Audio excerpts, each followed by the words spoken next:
सभी को नमस्कार। मैं कौशल कुमार और स्वागत है आपका हमारे चैनल स्टडी विद कौशल में। देखिए, फिजिक्स के लेक्चर्स काफ़ी लेट से आ रहे हैं, इसके लिए मुझे खेद है, ठीक है। लेकिन आज मैं आप लोगों के सामने फिजिक्स का लेक्चर लेके आया हूँ। आज फिजिक्स का लेक्चर 2 वीडियो में कंप्लीट कर दिया जाएगा। एक वीडियो अभी आएगा और एक वीडियो 4-5 घंटे के बाद आएगा। तो चलिए, तो ये जो है आपका आज रिफ्रैक्शन ऑफ लाइट के बारे में हम लोग पढ़ेंगे। इससे पहले हम लोगों ने क्या पढ़ा था? रिफ्लेक्शन। रिफ्लेक्शन का मतलब होता है परावर्तन, यानी कि जब लाइट प्रकाश एक मीडियम में आती है और उसी मीडियम में लौट जाती है तो इसको बोलते हैं परावर्तन, यानी कि रिफ्लेक्शन। लेकिन जब लाइट किसी मीडियम से आती है और उसी मीडियम में नहीं लौटती है बल्कि वो दूसरे मीडियम में चली जाती है, इसको बोलते हैं रिफ्रैक्शन। रिफ्रैक्शन यानी कि अपवर्तन। तो ये अंतर है परावर्तन और अपवर्तन में। तो आज हम लोग पढ़ने वाले हैं प्रकाश का अपवर्तन। जब हम लोग प्रकाश का परावर्तन पढ़े थे, रिफ्लेक्शन पढ़े थे, तो उसके साथ हम लोग पढ़ते हैं मिरर यानी कि दर्पण। लेकिन आज हम लोग पढ़ने वाले हैं रिफ्रैक्शन यानी कि अपवर्तन। इसके साथ हम लोग पढ़ेंगे लेंस, यानी कि समझिएगा, रिफ्लेक्शन से जुड़ा हुआ है दर्पण, परावर्तन से जुड़ा हुआ दर्पण और अपवर्तन से जुड़ा हुआ है लेंस। ठीक है, चलिए स्टार्ट करते हैं। मान लीजिए कि ये क्या है? रिफ्लेक्टिंग सरफेस है, परावर्तक सतह है, सॉरी अपवर्तक सतह है, क्योंकि यहाँ पर अपवर्तन हो रहा है इसलिए। तो ये है अपवर्तक सतह। यहाँ पर कोई लाइट आती है तो जो लाइट आएगी उसको बोलेंगे इंसिडेंट रे, आपतित किरण। जो लाइट आएगी, प्रकाश की जो किरण आएगी उसको बोलेंगे आपतित किरण। ये है नॉर्मल, यानी कि ये जो आपका अपवर्तक सतह है इस पर 90 डिग्री का कोण बनाता है ये अभिलंब। तो इसको नॉर्मल या अभिलंब बोलते हैं। तो एन और एन डैश से दिखा रहे हैं ये हमारा नॉर्मल है या अभिलंब है, नॉर्मल या अभिलंब है। अब देखिए, कोई भी प्रकाश की किरण आई, वो नॉर्मल से जो एंगल बनाएगी उसको बोलते हैं आपतन कोण। क्या बोलते हैं? आपतन कोण। ठीक है। रिफ्लेक्शन के केस में ये यहाँ रिफ्लेक्ट कर जाता था और यहाँ आर बोलते थे रिफ्लेक्टिंग एंगल, यानी कि परावर्तन कोण। लेकिन यहाँ पर उस मीडियम में तो प्रकाश लौटेगी नहीं, प्रकाश अगले मीडियम में आएगी। जब प्रकाश एक मीडियम से दूसरे मीडियम में आएगी, मीडियम 1 से मीडियम 2 में आएगी, तो प्रकाश सीधी रेखा में गमन नहीं करेगी। प्रकाश थोड़ा ना थोड़ा या तो अभिलंब की तरफ या तो अभिलंब से दूर मुड़ जाएगी, बेंड हो जाएगी। इसी घटना को प्रकाश का परावर्तन बोलते हैं। अब देखिए, हम आपको पिछले वीडियो में बता दिए थे रेयरर मीडियम और डेंसर मीडियम क्या होता है। जहाँ पर प्रकाश के कण जो हैं वो दूर दूर हो उसको बोलते हैं रेयरर मीडियम। लेकिन जहाँ पर प्रकाश के कण एकदम पास पास हो उसको बोलते हैं सघन मीडियम या डेंसर मीडियम। तो जब प्रकाश रेयरर मीडियम से यानी कि विरल माध्यम से सघन माध्यम में आती है तो वो सीधी रेखा में गमन न करते हुए अभिलंब की तरफ मुड़ जाती है, यानी कि प्रकाश को जाना चाहिए था ऐसे सीधा, लेकिन वो अभिलंब की तरफ झुक जाती है। क्यों? क्योंकि यहाँ पर माध्यम कुछ और है और नीचे में माध्यम कुछ और है, दोनों माध्यम अलग अलग हैं। उसी तरह जब प्रकाश की किरण आई एंगल बनाकर आती है और वो डेंसर मीडियम से रेयरर मीडियम में आती है, यानी कि सघन से विरल माध्यम में आती है, तो प्रकाश अभिलंब से दूर हट जाती है। एग्जाम्पल ले लीजिए, अगर हवा से पानी में आएगा, हवा से पानी या हवा से कांच, तो हवा हो गया आपका विरल माध्यम और पानी हो गया आपका सघन माध्यम। तो जब हवा से पानी आएगा तो वो अभिलंब की तरफ झुक जाएगा। लेकिन जब पानी से हवा में जाएगा तो ये डेंसर से रेयरर मीडियम में जा रहा है तो अभिलंब से दूर चला जाएगा। इसी प्रक्रिया को, इसी घटना को हम लोग रिफ्रैक्शन ऑफ लाइट बोलते हैं, प्रकाश का अपवर्तन बोलते हैं। तो चलिए यहाँ लिख देते हैं, जब प्रकाश एक माध्यम से दूसरी माध्यम में प्रवेश करती है तो अपने पथ से विचलित या डेविएट हो जाती है। इस घटना को प्रकाश का अपवर्तन या रिफ्रैक्शन ऑफ लाइट कहते हैं। जब प्रकाश विरल माध्यम से सघन माध्यम यानी कि रेयरर टू डेंसर में प्रवेश करती है तो ये देखिए नॉर्मल की तरफ झुक जाती है, नॉर्मल की तरफ, अभिलंब की तरफ झुक जाती है। और यहाँ पर देखिए, चूंकि ये नॉर्मल की तरफ झुकी तो ये आर एंगल थोड़ा छोटा हो गया। अगर ये आर यहाँ रहता, पूरा सीधी रेखा में जाती, तो आई और आर बराबर होती। लेकिन अभिलंब की तरफ झुकी है तो आर जो है यानी कि अपवर्तन कोण जो है, सॉरी, ये है आपतन कोण और ये है अपवर्तन कोण। तो आपतन कोण अपवर्तन कोण से बड़ा होता है, तो यानी कि अपवर्तन कोण छोटा है, आपतन कोण बड़ा है। जब प्रकाश सघन माध्यम से विरल माध्यम जाती है यानी कि डेंसर से रेयरर, तो वो नॉर्मल से दूर चली जाती है, यानी कि आर एंगल को बढ़ा देती है, यानी कि यहाँ पर आर जो है वो आई से बड़ा होगा। ये छोटा छोटा कंसेप्ट है जो आपको एग्जाम में मार्क्स दिलाएगा। जैसे वहाँ पर हम लोग दो लॉ पढ़े थे, लॉ ऑफ रिफ्लेक्शन यानी कि परावर्तन के नियम, यहाँ पर हम लोग लॉ ऑफ रिफ्रैक्शन पढ़ेंगे, अपवर्तन के नियम। जस्ट वैसा ही है। इंसिडेंट रे, रिफ्रैक्टेड रे और नॉर्मल, यानी कि आपतित किरण, अपवर्तित किरण और अभिलंब, ये सभी एक ही प्लेन में होते हैं, एक ही तल में होते हैं। यानी कि अगर ये जो आपका क्या बोलते हैं, ये है इंसिडेंट रे, ये है नॉर्मल और ये है रिफ्रैक्टेड रे। अगर यहाँ पर एक शीशा लगा दीजिएगा, कांच लगा दीजिएगा, तो ये घटना कांच में ही होगी, कांच के बाहर नहीं जाएगी। यानी कि वो एक ही प्लेन में होगी, प्लेन से बाहर नहीं होगी। यानी कि ये जो घटना होगा वो एक 2D फिगर होगा, 2D, 2 डायमेंशनल, यानी कि एक प्लेन में होगी, उसके लिए दूसरे प्लेन की आवश्यकता नहीं होगी। आगे बात करते हैं स्नेल्स लॉ। और ये एक तल का मतलब ये समझिए, यानी कि ये घटना जो है वो एक्स और वाई एक्सिस पे होगी, इसके लिए जेड एक्सिस दिखाने की जरूरत नहीं है, 2D में होगी, 3D में नहीं होगी। आगे बात करते हैं स्नेल्स लॉ। इसका जो दूसरा लॉ है, लॉ ऑफ रिफ्रैक्शन, इसको हम लोग स्नेल्स लॉ या स्नेल का नियम कहते हैं। स्नेल का नियम क्या कहता है कि जब भी कोई प्रकाश की किरण आई एंगल पर आती है और आर एंगल से निकल जाती है, तो ये आई और आर जो है वो कहीं ना कहीं माध्यम के अपवर्तनांक पर निर्भर करता है। अपवर्तनांक कि वो कितना आर कितना होगा, वो आर डिसाइड, आई तो हम लोग भेजते हैं कि हम लोग कितना एंगल पर भेजेंगे, वो हम लोगों ने भेजा, ये हमारा एंगल है। लेकिन ये आर जो है ये हमारा एंगल नहीं है, ये डिपेंड करता है कि यहाँ पर क्या है। अगर मान लीजिए यहाँ पर हवा है, सॉरी यहाँ पर हवा है, यहाँ पानी है, तो ये आर जो है वो कम होगा। पानी की जगह अगर हम लोग कांच दे दें तो ये आर और कम हो जाएगा। कांच की जगह अगर डायमंड दे दे तो आर और कम हो जाएगा। यानी कि ये आर निकालने के लिए हम लोग को स्नेल के नियम की जरूरत पड़ेगी। यही स्नेल लॉ बोलता है, ये जो म्यू इक्वल टू साइन आई बटा साइन आर, और ये आई क्या है, इंसिडेंट एंगल, आर क्या है, रिफ्रैक्टेड एंगल यानी कि आपतन कोण, अपवर्तन कोण। इसी म्यू को क्या बोलते हैं, म्यू, इसको हम लोग क्या बोलते हैं, एम यू, म्यू। ये म्यू जो है यही हमारा रिफ्रैक्टिव इंडेक्स है, अपवर्तनांक है। यही अपवर्तनांक बताता है कि कोई कितना एंगल पर बेंट होगा। देखिए ये एंगल कम भी हो सकता है, ज़्यादा भी हो सकता है, डिपेंड करता है कि वो रेयरर से डेंसर जा रहा है या डेंसर से रेयरर जा रहा है। ठीक है।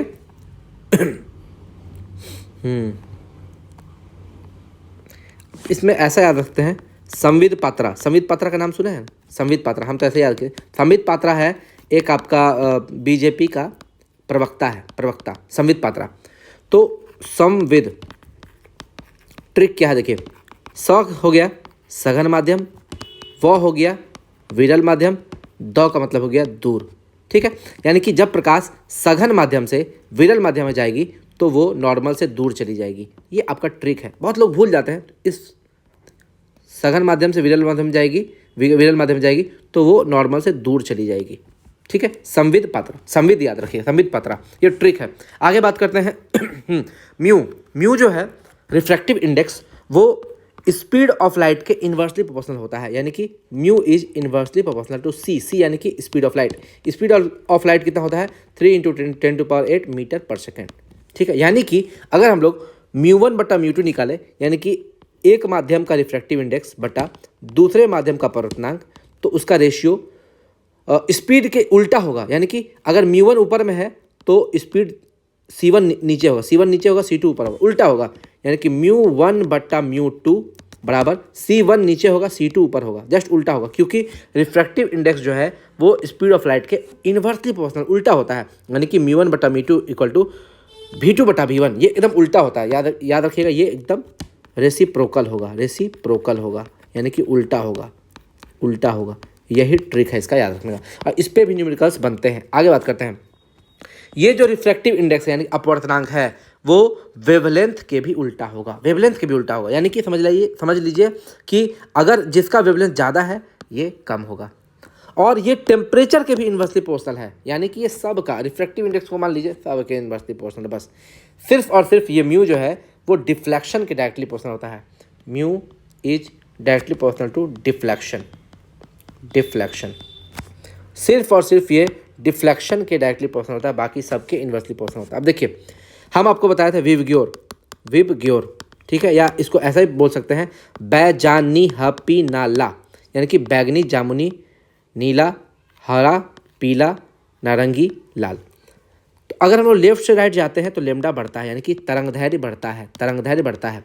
और लेफ्ट से राइट जाते हैं तो तरंग दैर्घ्य बढ़ेगा तो स्पीड भी बढ़ेगा, क्योंकि स्पीड क्या होता है, speed equal to frequency into wavelength, frequency into wavelength यानी कि आवृत्ति इंटू तरंग दैर्घ्य। तो तरंग दैर्घ्य की डायरेक्टिव प्रोपोर्शनल होता है, समानुपाती होता है, इसलिए लेमडा बढ़ेगा तो स्पीड भी बढ़ेगा। लेकिन हम बताए थे लेमडा और स्पीड दोनों के उल्टा होता है म्यू, तो चूंकि लेफ्ट से राइट जा रहे हैं तो हमारा लेमडा बढ़ रहा है तो स्पीड उल्टा हो जाएगा, सॉरी ये क्या बोलते हैं, रिफ्रैक्टिव इंडेक्स म्यू जो है वो उल्टा हो जाएगा और डिफ्लेक्शन भी उल्टा हो जाएगा, क्योंकि म्यू और डिफ्लेक्शन सेम होता है, म्यू जितना होगा डिफ्लेक्शन भी उतना ही होगा, तो डिफ्लेक्शन भी इधर हो जाएगा। यानी कि सबसे ज़्यादा अगर बात करें रेड कलर का, बात करें रेड कलर, तो रेड कलर में लेमडा मैक्सिमम है, स्पीड भी मैक्सिमम है, यानी कि रेड कलर का लेमडा मैक्सिमम है, यानी कि तरंग दैर्घ्य ज़्यादा है और इसका रिफ्रैक्टिव इंडेक्स सबसे कम है। मीनिंग देखिए रिफ्रैक्टिव इंडेक्स सबसे ज़्यादा होगा बैगनी का, सबसे कम होगा रेड का। तो म्यू मिनिमम है, वी मैक्सिमम, देखिए स्पीड मैक्सिमम है, स्पीड मैक्सिमम है और डिफ्लेक्शन, ये डिफ्लेक्शन मिनिमम है। तो ये सारा आपको इसी चार्ट में पता चल जाएगा। आपको क्या करना है, केवल और केवल इस चार्ट को याद रख लेना है, ये जो चार्ट है, ये चार्ट आपको याद रखना बस, और कुछ नहीं। और इस चार्ट को याद करें, हम यहाँ पे टेबल आपको बना देते हैं, टेबल आपको हम बना देते हैं, बस इस चार्ट को आपको याद रखना बस। ये चार्ट अगर आपने याद कर लिया कोई दिक्कत नहीं आपको, नैया पार है। आगे बात करते हैं अब उसी तरह वायलेट का बात करें, वायलेट यानी कि बैगनी, बैगनी कलर जो है उसका वेवलेंथ देखिए, वेवलेंथ सबसे ज़्यादा रेड का है, सबसे कम बैगनी का है, तो लेमडा मिनिमम हो गया, रिफ्रैक्टिव इंडेक्स मैक्सिमम देखिए म्यू सबसे ज़्यादा बैगनी का है, स्पीड मिनिमम हो गया, डिफ्लेक्शन मैक्सिमम हो गया। सिर्फ इसी आपको चार्ट पे सब पता चल जाता है, यही क्वेश्चन पूछेगा आपको समझ में आ जाएगा। अब देखिए with the rise in temperature, अब देखिए टेम्परेचर बढ़ेगा तो रिफ्रैक्टिव इंडेक्स घटेगा, with the rise in temperature refractive index यानी कि अपवर्तनांक स्लाइटली डिक्रीजेस, कम होता है, यानी कि उसके भी उल्टा प्रोपोर्शनल होता है, यानी कि टेम्परेचर बढ़ाएंगे तो अपवर्तनांक कम होगा। अपवर्तनांक कम होने का मतलब है कि कहीं ना कहीं वो नॉर्मल की तरफ जाएगा, सॉरी मतलब ये स्ट्रेट लाइन में जाने का कोशिश करेगा। मान लीजिए यहाँ पर हवा है, यहाँ पर भी हवा है, एक माध्यम हवा है दूसरा माध्यम भी हवा है, तो वो सीधा आ जाएगा। लेकिन अगर एक माध्यम हवा है दूसरा माध्यम पानी है तो वो कहीं ना कहीं नॉर्मल की तरफ झुकेगा। अब ये पानी है, पानी की जगह आप तेल डाल दीजिए, तेल, तो ये क्या होगा, और थोड़ा सा नॉर्मल की तरफ झुक जाएगा, ठीक है, झुकता चला जाएगा, क्योंकि वो डिपेंड कर रहा है उसके ऑप्टिकल डेंसिटी, इसको ऑप्टिकल डेंसिटी बोलते हैं, प्रकाशिक घनत्व। प्रकाशिक घनत्व जिसका कम होगा उसको बोलेंगे रेयरर माध्यम, और प्रकाशिक घनत्व यानी कि ऑप्टिकल डेंसिटी जिसका ज़्यादा होगा उसको बोलेंगे सघन माध्यम। आगे आते हैं, रेयरर मीडियम यानी कि विरल माध्यम का ऑप्टिकल डेंसिटी कम होता है, यानी कि इसके कण दूर दूर होते हैं, वही आपको बता रहे थे, जिसका ऑप्टिकल डेंसिटी यानी कि प्रकाशिक घनत्व कम होगा उसको बोलेंगे रेयरर मीडियम विरल माध्यम। इसलिए इसमें प्रकाश का वेग ज़्यादा होता है, यानी कि जिसका ऑप्टिकल डेंसिटी कम होगा और प्रकाश का स्पीड ज़्यादा हो। क्योंकि देखिए अगर मान लीजिए आप एक एग्जांपल देते हैं, आप यहाँ हवा है, आप यहाँ हवा है, आप हवा में दौड़ रहे हैं, आप ज़्यादा स्पीड से दौड़ पाइएगा। लेकिन यही अगर आपको पानी में दौड़ना है, पानी में, तो आपको पानी में आपका स्पीड कम हो जाता है, ठीक है। चट्टान में दौड़ने बोलेगा तो एकदम जीरो हो जाएगा। वही चीज़ समझना आपको कि जहाँ पर ऑप्टिकल डेंसिटी कम होगा, हवा का ऑप्टिकल डेंसिटी कम है तो हवा में स्पीड ज़्यादा है, लेकिन आपका नहीं, प्रकाश का। ऐसे ही आप एग्जाम्पल से याद रखिएगा, पानी में जाइएगा तो ऑप्टिकल डेंसिटी बढ़ जाएगा, ज़्यादा हो जाएगा, यानी कि कण जो है वो पास पास हो जाएंगे, डेंसर मीडियम हो जाएगा, यानी कि वहाँ सघन माध्यम होगा। तो जैसे माध्यम सघन होगा प्रकाश को जाने में रुकावट डालेगा, और रुकावट डालेगा तो वहाँ पर प्रकाश का स्पीड कम हो जाएगा। ये आपको याद रखना है। प्रकाश के अपवर्तन की प्रक्रिया में देखिएगा फ्रीक्वेंसी को छोड़कर प्रकाश के सारे गुण बदल जाते हैं, तरंग दैर्घ्य, प्रकाश का वेग, आयाम, तीव्रता सब बदल जाता था। अब देखिए यहाँ पर कंपेरिजन कर लेते हैं रिफ्लेक्शन और रिफ्रैक्शन दोनों में, यानी कि परावर्तन और अपवर्तन में हम लोग थोड़ा सा कंपैरिजन कर लेते हैं, क्योंकि कंपैरिजन करके पढ़ना अच्छा है। परावर्तन में क्या होता था, फ्रीक्वेंसी नहीं बदलता था, फ्रीक्वेंसी नहीं बदलता था, आपका लेमडा नहीं बदलता था, ठीक है, लेकिन आपका इंटेंसिटी बदल जाता था, ठीक है, और आपका आयाम बदल जाता था, यानी कि तीव्रता और आयाम बदल जाता था। यहाँ पर क्या होगा, अपवर्तन के केस में क्या होगा, फ्रीक्वेंसी नहीं बदलेगा, बाकी सब बदल जाएगा, इंटेंसिटी बदलेगा, आयाम भी बदलेगा, आपका क्या बोलते हैं वेवलेंथ भी बदलेगा, सब बदल जाएगा। यानी कि इसमें समझिएगा तरंग दैर्घ्य भी बदलेगा, प्रकाश का वेग भी बदलेगा, आयाम भी बदलेगा, तीव्रता भी बदलेगा, लेकिन फ्रीक्वेंसी नहीं बदलेगा। एकमात्र ऐसा चीज़ है फ्रीक्वेंसी, आवृत्ति, जो नहीं बदलेगा। लेकिन वहाँ पर फ्रीक्वेंसी के साथ साथ तरंगदैर्घ्य और प्रकाश का वेग भी नहीं बदलता था परावर्तन के केस में। लेकिन अपवर्तन के केस में ये तीनों में केवल फ्रीक्वेंसी नहीं बदलेगा, बाकी सब बदल जाएगा। माध्यम का अपवर्तनांक का फॉर्मूला देखते हैं क्या होता है। अपवर्तनांक क्या होता है? ये कंपेरिजन करता है हवा की तुलना में पानी। मान लीजिए हवा की तुलना में पानी, दो तरह का कंपेरिजन करता है। एक तो कंपेरिजन है आई और आर में, ये आई से आर कितना कम है या कितना ज़्यादा है। एक तो वो कंपेरिजन हो गया। एंगल में कंपेरिजन करेगा। और एक स्पीड ऑफ लाइट में कंपेयर करेगा कि मान लीजिए हवा में स्पीड ऑफ लाइट कुछ था 3 × 10⁸, तो पानी में क्या होगा, तो कांच में क्या होगा, तो डायमंड में क्या होगा, वो डिपेंड करता है म्यू पर, रिफ्रैक्टिव इंडेक्स पर। तो यही सघनता इज डायरेक्टली प्रोपोर्शनल टू अपवर्तनांक। यानी कि अगर सघन ज़्यादा होगा, यानी कि डेंसर मीडियम होगा तो उसका अपवर्तनांक भी ज़्यादा होगा, रेयरर मीडियम होगा तो उसका अपवर्तनांक भी कम होगा। यानी कि अगर म्यू ज़्यादा है, रिफ्रैक्टिव इंडेक्स ज़्यादा है, तो क्या हम लोग कह सकते हैं माध्यम सघन है। और प्रकाश का वेग क्या होगा सघन माध्यम में, कम होगा। ठीक है, क्योंकि उसकी रुकावट ज़्यादा होगा। तो प्रकाश का वेग कम होगा तो लेमडा भी, तरंगदैर्घ्य भी कम हो जाएगा। उसी तरह अगर म्यू कम है तो सघनता भी कम होगा, प्रकाश का वेग ज़्यादा हो जाएगा। सघनता कम यानी कि उसको रुकावट कम मिलेगा, तो प्रकाश का वेग बढ़ जाएगा और तरंगदैर्घ्य भी आपका बढ़ जाएगा। और अपवर्तनांक का फॉर्मूला बताना भूल गए। प्रकाश का निर्वात में चाल, यानी कि 3 × 10⁸, निर्वात में तो यही चाल होता है 3 × 10⁸, बटा प्रकाश का माध्यम में चाल वेग।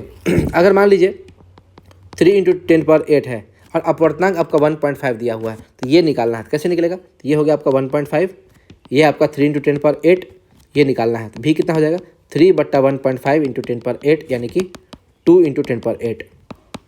यानी कि कहीं ना कहीं अपवर्तनांक बताता है कि वो कितना गुना प्रकाश का स्पीड से छोटा है। जैसे म्यू अगर 1 है, आप बता सकते हैं कि निर्वात में जो वायु का वेग है उससे 1.5 गुना कम है। 1.5 गुना कम, यानी कि 3 से 1.5 से डिवाइड कर देंगे। जितना अपवर्तनांक होगा उसको 3 से डिवाइड कर देंगे, इंटू 10⁸ कर देंगे, तो वो हमारा क्या आ जाएगा, वो हमारा आ जाएगा मतलब माध्यम में प्रकाश का वेग आ जाएगा। यही तरीका है निकालने का। अच्छा, एक चीज़ और समझिएगा, म्यू हमेशा 1 से ज़्यादा होगा, 1 के बराबर हो सकता है, 1 से कम नहीं होगा। क्यों? देखिए, चूँकि स्पीड ऑफ लाइट दुनिया में सबसे ज़्यादा स्पीड है 3 × 10⁸, इससे ज़्यादा स्पीड दुनिया में कुछ भी नहीं हो सकता है।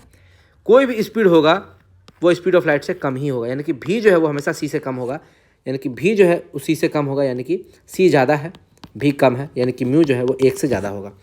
म्यू बराबर सी बटा भी, तो चूँकि सी ज़्यादा है भी कम है, इसलिए म्यू का मान हमेशा 1 से ज़्यादा होगा। अर्थात अपवर्तनांक का मान हमेशा 1 से ज़्यादा होता है, 1 से कम कभी नहीं हो सकता है। अब हम लोग कुछ चीज़ देख लेते हैं। मीडियम, अपवर्तनांक और प्रकाश का वेग, इसको हम लोग समझ लेते हैं। अगर निर्वात है, एक बात बोल रहे हैं, निर्वात है, तो निर्वात में म्यू का वैल्यू होता है 1। निर्वात में अपवर्तनांक 1 होता है, और जब अपवर्तनांक 1 होगा यानी कि प्रकाश का जो स्पीड है वही होगा 3 × 10⁸ मीटर/सेकंड।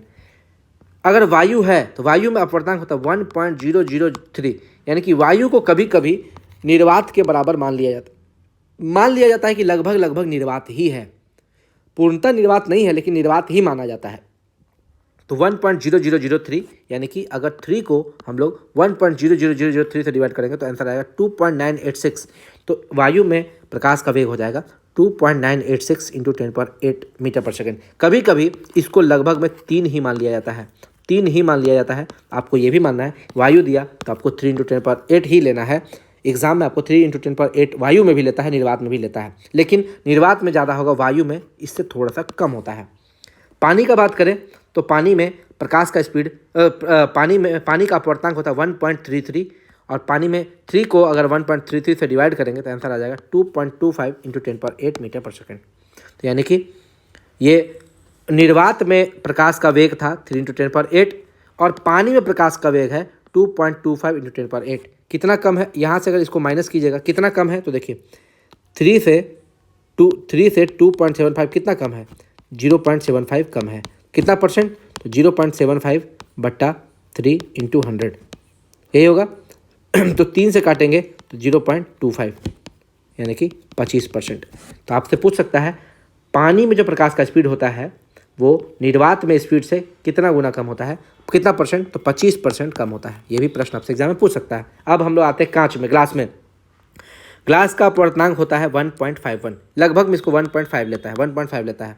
यहाँ पर स्पीड निकालेंगे तो 3 को अगर 1.5 से डिवाइड करेंगे तो आ जाएगा 2 इंटू 10⁸ मीटर पर सेकेंड। यानी कि अब देखिए इससे ये कितना कम है, 3 से 2 कितना कम है, 3 से 2 आ जाएगा 1 कम है, यानी कि 1/3 इंटू 100 यानी कि 33.3%, यानी कि लगभग 33% कम है। यानी कि निर्वात में जो प्रकाश की चाल है उससे ग्लास में, कांच में प्रकाश की चाल लगभग 33% कम होती है। तो आपको ये भी याद रखना है कि पानी में कितना परसेंट कम होता है, 25% कम, और ग्लास में 33% कम। अब देखिए हीरा का बात करते हैं तो हीरा का अपवर्तनांक बहुत ज़्यादा होता है, 2.42, और हीरे में प्रकाश का वेग वो आप निकाल सकते हैं 3/2.42 इंटू 10⁸ मीटर पर सेकेंड। ये 3/2.42 आएगा, लगभग 1 पॉइंट कुछ आएगा, वो आपको निकालना पड़ेगा।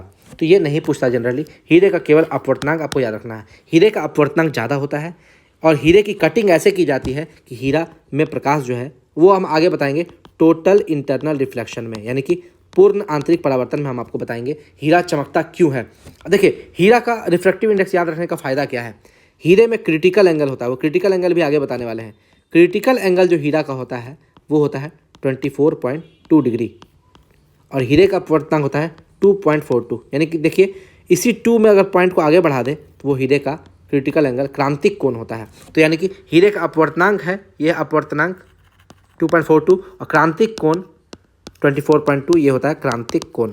तो दोनों एक ही साथ याद हो जाता है, क्या दिक्कत है, याद कर लीजिए। आगे बात करते हैं, प्रकाश के परावर्तन के कुछ उदाहरण हैं, एग्जाम्पल हैं, उनको देख लेते हैं। जैसे twinkling of stars at night, यानी कि रात में तारों का टिमटिमाना, रात में तारों का टिमटिमाना। तो इसका अगर एक लाइन में आंसर पूछे तो उसका आंसर होगा वायुमंडलीय अपवर्तन के कारण, एटमॉस्फेरिक रिफ्रैक्शन के कारण, वायुमंडलीय अपवर्तन। ठीक है, अब इसको हम थोड़ा सा समझाते हैं आपको। वायुमंडल जो है, ये मान लीजिए हमारा पृथ्वी है, ये हमारा पृथ्वी है, पृथ्वी के ऊपर वायुमंडल है, ये कई लेयर्स में डिवाइडेड रहता है, कई लेयर्स में, लेयर 1, लेयर 2, लेयर 3, लेयर 4, और सभी लेयर का डेंसिटी अलग होता है। ऑप्टिकल कोई रेयरर है, कोई डेंसर है, कोई रेयरर है, कोई डेंसर, ऐसे करके। तो जब भी प्रकाश, देखिए मान लीजिए कि तारा है, यहाँ पर क्या है, तारा है, तारा से कोई आ रहा है लाइट, तो यहाँ पर दूसरा लेयर है, थोड़ा सा मुड़ेगा, फिर दूसरा लेयर है, थोड़ा सा मुड़ेगा, ठीक है, फिर दूसरा लेयर है, थोड़ा सा मुड़ेगा, फिर दूसरा लेयर, थोड़ा सा मुड़ेगा। हम लोग के आँख में पहुँचते पहुँचते देखिए ये यहाँ दिखने, सॉरी, तो ऐसे ऐसे ऐसे मुड़ते मुड़ते आएगा, तो हम लोग के आँख से ये यहाँ दिखेगा। यानी कि एक्चुअली में तारा जो स्टार है, स्टार यहाँ पर है, लेकिन हम लोग को दिखेगा यहाँ पर आभासी, हम लोग को दिखेगा यहाँ पर दिखेगा स्टार, यानी कि स्टार का पोजीशन थोड़ा सा चेंज दिखेगा। और हम लोग एक बात और समझते हैं, अगर ये स्टार है और ये जो हमारा लेयर है, ये जो लेयर है, लेयर 1, लेयर 2, लेयर 3, लेयर 4, ये लेयर का पोजीशन भी चेंज होता है, यानी कि इसका डेंसिटी भी चेंज होता है, पोजीशन भी चेंज होता है। मान लीजिए ये लेयर अभी यहाँ है, तो ये लेयर यहाँ रहेगा, 1 यहाँ आ जाएगा, कभी 2, लेयर 2 यहाँ आ जाएगा, कभी 3 यहाँ आ जाएगा, क्योंकि जो पृथ्वी के ऊपर जो वायु है, वायु वो स्थिर नहीं है, वो मूव करता है वो। तो पृथ्वी का जो लेयर है उसका डेंसिटी वो सघन है कि विरल है, वो भी चेंज करता है, उसका अपवर्तनांक भी चेंज करता है। अगर आप मान लीजिए कभी बोलिएगा कि 1.003 है, ठीक है, ऐसा बोलिएगा, तो हो सकता है आने वाले समय में ये 1.004 हो जाए, मतलब वो लेयर का डेंसिटी भी चेंज करता है। यानी कि अगर आप पृथ्वी से देख रहे हैं तो स्टार आपको यहाँ दिखना चाहिए, लेकिन ये स्टार आपको कहाँ दिखता है, यहाँ पर। कभी कभी क्या होगा, क्योंकि इस लेयर का डेंसिटी चेंज होता है, तो ये तारा का पोजीशन भी कभी यहाँ आएगा, कभी यहाँ आएगा, कभी यहाँ आएगा, कभी यहाँ आएगा, हल्का सा, अरे बहुत ज़्यादा चेंज नहीं होता है, हल्का चेंज होता है। इसलिए तारा हम लोग को टिमटिमाते हुए नजर आता है, मतलब हल्का, कभी इधर आएगा, कभी इधर आएगा, कभी इधर आएगा, कभी इधर, पोजीशन उसका चेंज होता रहेगा, तो तारा हम लोग को टिमटिमाते हुए नजर आएगा।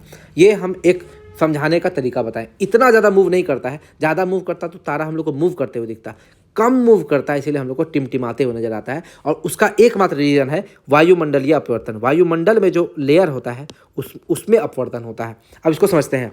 Atmosphere has different layers. Atmosphere का बहुत सारा लेयर होता है विद डिफरेंट ऑप्टिकल डेंसिटी। उसका ऑप्टिकल डेंसिटी भी अलग अलग होता है, यानी कि कभी 1.003 है तो अगला लेयर का 1.0035, 32, 31 ऐसे करके हल्का हल्का चेंज होगा। अपर लेयर होना चाहिए, अपर लेयर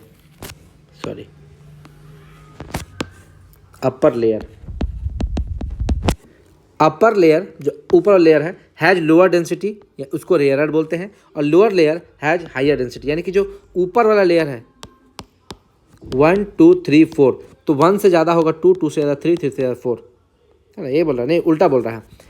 सबसे ज़्यादा 1 होगा, फिर 2 होगा, फिर 3 होगा, फिर 4 होगा, फिर 4 होगा। यानी कि सबसे ज़्यादा ऑप्टिकल डेंसिटी 1 का होगा, सबसे कम होगा 4 का, सबसे ज़्यादा होगा 1 का। यानी कि जो अपर लेयर, ऊपर वाला लेयर है उसका डेंसिटी कम होगा और नीचे वाले लेयर का डेंसिटी ज़्यादा होगा। Also these layers are not static, ये रुका हुआ नहीं है, मूव करते रहता है। कभी लेयर 1 यहाँ था तो ऊपर चला जाएगा, थोड़ा देर बाद थोड़ा नीचे आ जाएगा, वो स्टैटिक नहीं, रुका हुआ नहीं है। दस we observe that stars are twinkling due to various positions in different time intervals। Star का पोजीशन जो है वो अलग अलग हो जाता है समय के साथ, इसीलिए स्टार हम लोग को ट्विंकलिंग करते हुए, चमकते हुए, टिमटिमाते हुए दिखता है। आगे बात करते हैं। पानी की टंकी ऊपर से देखने पर कम गहरी दिखाई देती है। जल से भरा हुआ पात्र या तला में रखा हुआ सिक्का या तैरती हुई मछली ऊपर उठी हुई दिखाई देती है। यानी कि देखिए कभी कभी क्या होता है, ये आपका पानी है, पानी में आप यहाँ पे नीचे कोई सिक्का गिरा दीजिए, आपको लगेगा कि सिक्का थोड़ा सा ऊपर है, सिक्का थोड़ा सा ऊपर है। यानी कि जो मान लीजिए आपको ये गहराई दिख रही है 4 मीटर, हो सकता है कि ये गहराई आपका 4.5 मीटर हो। कैसे पता चलेगा, कैसे पता चलेगा कि कितना गहरा है? वो डिपेंड करता है पानी का अपवर्तनांक पे। अगर पानी का अपवर्तनांक 1.5 है, ठीक है, पानी का अपवर्तनांक 1.5 है तो आपको 4 मीटर का चीज़ आपको कितना दिखेगा, 4/1.5, आपको कम गहरी दिखेगी। ठीक है, यही बोलता है। पानी की टंकी ऊपर देखने पर कम गहरी दिखाई देती है। कितना कम दिखाई देगा? अगर उसको अपवर्तनांक से डिवाइड कर देंगे, यानी कि वास्तविक गहराई को अगर हम लोग अपवर्तनांक से डिवाइड कर देंगे तो हमारा आभासी गहराई आ जाएगा। और इसी फॉर्मूला पे एग्जाम में प्रश्न भी पूछ ले जाते हैं। कोई मछली आपको पानी में दिख रहा है तैरता हुआ, यहाँ दिख रहा है, ठीक है ना, यहाँ दिख रहा है, तो हो सकता है मछली उसके कुछ नीचे हो, क्योंकि मछली थोड़ा सा ऊपर ही दिखता है, मछली थोड़ा सा ऊपर उठा हुआ दिखेगा। ठीक है, आगे बात करते हैं। सूर्य का आकाश में अपनी वास्तविक ऊंचाई से अधिक ऊंचाई पर दिखना, यानी कि सूरज जो है आकाश में जितना ऊंचाई है ना, वो उससे और ऊपर दिखता है, अधिक ऊंचाई पर दिखता है। ये भी प्रकाश का अपवर्तन का नियम है। स्विमिंग पूल यानी कि तरनताल, स्विमिंग पूल को हिंदी में बोलते हैं तरनताल। स्विमिंग पूल की गहराई, डेप्थ, कम फील होना, कम गहरी, तो ये तो यही बात हो गया। पात्र आपको कम गहरा दिखे, पानी की टंकी कम गहरी दिखेगी, तो स्विमिंग पूल भी आपको कम गहरा दिखेगा, वही बात हो गया। पानी में पेंसिल का रड मुड़ा हुआ दिखाई देता है। पानी में अगर आप कोई पेंसिल डाल दीजिएगा तो सीधा नहीं दिखेगा, आपको थोड़ा टेढ़ा दिखेगा। क्यों? क्योंकि प्रकाश जो है वो मुड़ जाता है ना, पानी को मोड़ देता है। पानी में प्रकाश का स्पीड क्या होता है, कम हो जाता है, तो वो पेंसिल आपको हल्की मुड़ी हुई दिखा देगी। पेंसिल, लकड़ी, कुछ भी डालिए। चिमनी या मोमबत्ती के धुएं के दूसरी तरफ वस्तुएं हिलती हुई नजर आएगी। वही जैसे स्टार ट्विंकलिंग करता है तो चिमनी से जो धुआं निकलेगा वो इधर उधर, धुआं भी आपको मूवमेंट करता हुआ दिखेगा। तो उसके बगल में कोई पेड़ है, मान लीजिए पेड़ है, कोई पेड़ है, तो पेड़ भी आपको हिलता हुआ दिखेगा, क्योंकि वो ऑप्टिकल डेंसिटी जो है उसका सघन माध्यम, विरल माध्यम, वो हमेशा उस लेयर का चेंज करते रहता है, इसीलिए आपको हिलती डुलती दिखेगी। तो चिमनी या मोमबत्ती के धुएं के दूसरी तरफ वस्तुएं हिलती डुलती दिखाई देती है। ये भी अपवर्तन के नियम का ही प्रभाव है। सूर्योदय और सूर्यास्त के समय सूर्य का इलिप्टिकल यानी कि दीर्घवृत्ताकार होना, सूर्य इलिप्टिकल आपको दिखेगा और 1/2 डिग्री ऊपर उठा हुआ दिखेगा। यहाँ पर हम बताए थे सूर्य थोड़ा सा ऊपर उठा हुआ दिखाई देता है। सूर्य का आकाश में ऊपर दिखाई देता है, कितना, ½ डिग्री, लगभग आधा डिग्री ऊपर उठा हुआ दिखाई देता है। आगे बात करते हैं। पानी में अगर कॉइन डाल दे या मछली का डाल दे तो ऊपर उठा, तो हम पहले ही बता चुके हैं। सूर्योदय या सूर्यास्त का आभास हम लोग को सूर्योदय के 2 मिनट पहले और सूर्यास्त के 2 मिनट बाद तक होता है। यानी कि मान लीजिए सूरज उगने का वास्तविक समय है 6:05, मान लीजिए, एक बात बोल रहे हैं, तो सूरज हम लोग को 6:03 में ही दिख जाएगा, 2 मिनट पहले। और अगर डूबने का समय है शाम में 5:49, तो हम लोग को 5:51 पर डूबता हुआ दिखेगा 2 मिनट बाद। यानी कि उगने से 2 मिनट पहले हम लोग को सूरज दिख जाता है और डूबने के 2 मिनट बाद तक दिखता है। यानी कि 4 मिनट का अंतर है, 4 मिनट हम लोग सूरज को ज़्यादा देख पाते हैं। उसका रीज़न क्या है? प्रकाश का अपवर्तन। जैसे मान लीजिए कि ये हमारा अर्थ है और ये अर्थ का होराइजन, तो सूरज ऐसे ऐसे ऐसे ऐसे उठते आएगा। यहाँ पर मान लीजिए आता है 6:02 पे, तो हम लोग को यहाँ पर दिख जाना चाहिए, लेकिन ये थोड़ा सा पीछे, सूरज पीछे ही रहता है कि इसका लाइट जो है हमारे मुड़ते मुड़ते मुड़ते मुड़ते हमारे पहुंच जाता है। क्यों ये मुड़ता, क्यों है लाइट मुड़ता है? अपवर्तन के कारण हम लोग को पहले ही दिख जाता है।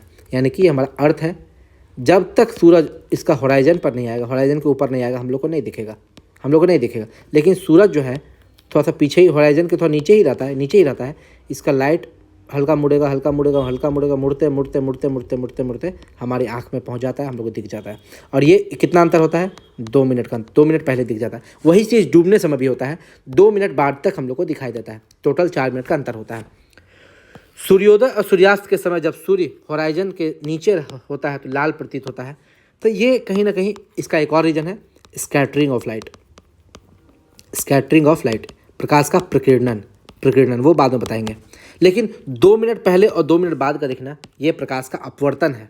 लेकिन सूरज का लाल दिखना, ठीक है, ये सूर्योदय और सूर्यास्त के समय सूरज लाल दिखता है, वो कहीं ना कहीं स्कैटरिंग इस सब का इफेक्ट होता है। आगे बात करते हैं, प्रकाश का रंग का कैसे निर्धारित होता है। देखिए, तो प्रकाश का रंग जो है वो निर्धारित होता है उसके तरंग दैर्ध्य से। ये बीपीएससी में भी प्रीलिम्स में पूछा हुआ क्वेश्चन है, बीपीएससी प्री में पूछा हुआ क्वेश्चन है, उसके तरंग दैर्ध्य से, तरंग दैर्ध्य से। ये जो हम लोग पढ़ते हैं विबग्योर, बैजानी हपीनाला, violet, indigo, blue, green, yellow, orange, red, तो सबसे ज़्यादा जो वेवलेंथ होता है यानी कि तरंगदैर्घ्य होता है वो होता है वायलेट का 6563 एंगस्ट्रॉम, और सबसे कम होता है 3969 एंगस्ट्रॉम, ये रेड का होता है, ये रेड का होता है। तो ये तरंगदैर्घ्य में अंतर के कारण हम लोग प्रकाश का रंग देखते हैं। अगर तरंगदैर्घ्य ज़्यादा है तो हम लोग को वायलेट दिखेगा, और थोड़ा कम हुआ तो इंडिगो दिखेगा, ग्रीन दिखेगा, फिर सबसे कम अगर हो गया तो रेड दिखेगा। यानी कि प्रकाश का वेग ताप पर निर्भर करता है। देखिए निर्भर नहीं करता है, प्रकाश का वेग जो है वो ताप पर, टेम्परेचर पर डिपेंड नहीं करता है। प्रकाश का जो लाइट का स्पीड है वो टेम्परेचर पर कभी डिपेंड नहीं करता है।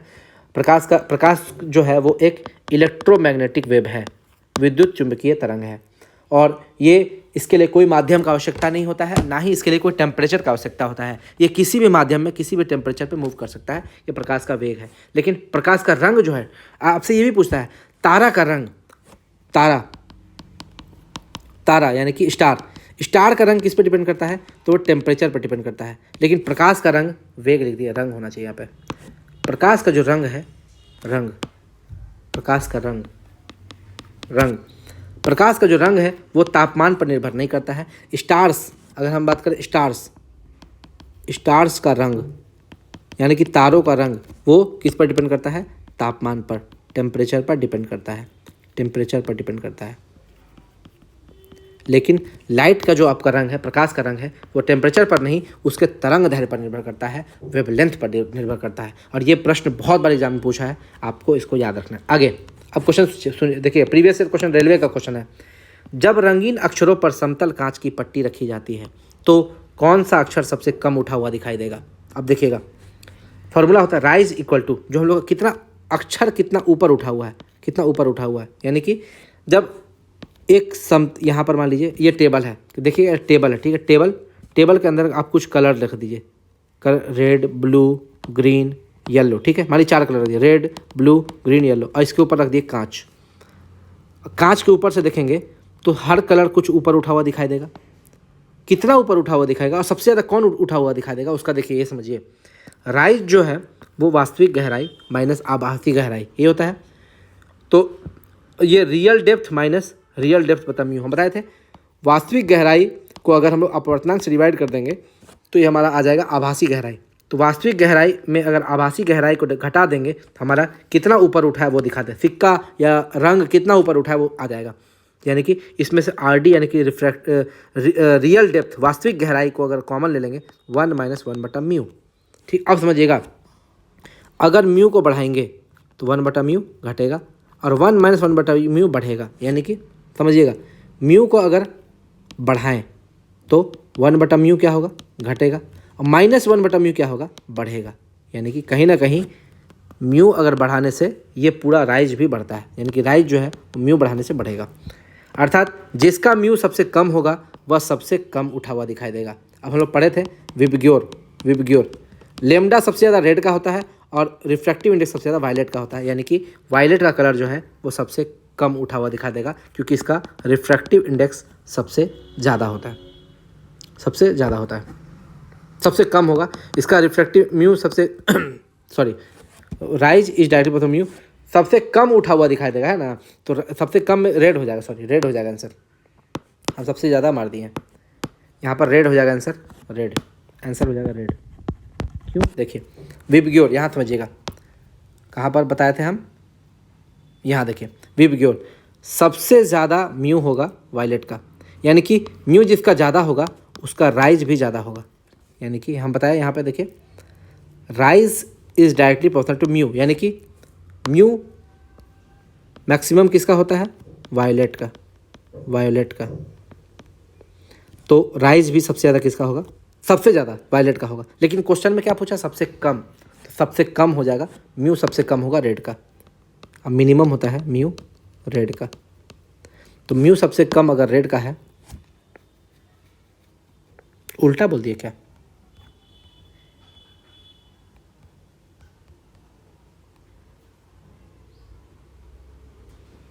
उल्टा बोल दिए क्या? नहीं ठीक है, ठीक, एक बार देख लीजिएगा इसको। यहाँ रेड होगा कि वायलेट होगा, एक बार इसको देख लेना है आपको। यहाँ रेड होगा कि वायलेट होगा, आपको देख लेना है। आगे बढ़ते हैं अगला क्वेश्चन में। यदि आई, क्योंकि लेट हो जाता है पढ़ाने में, ज़्यादा लंबा करेंगे वीडियो लेट हो जाएगा।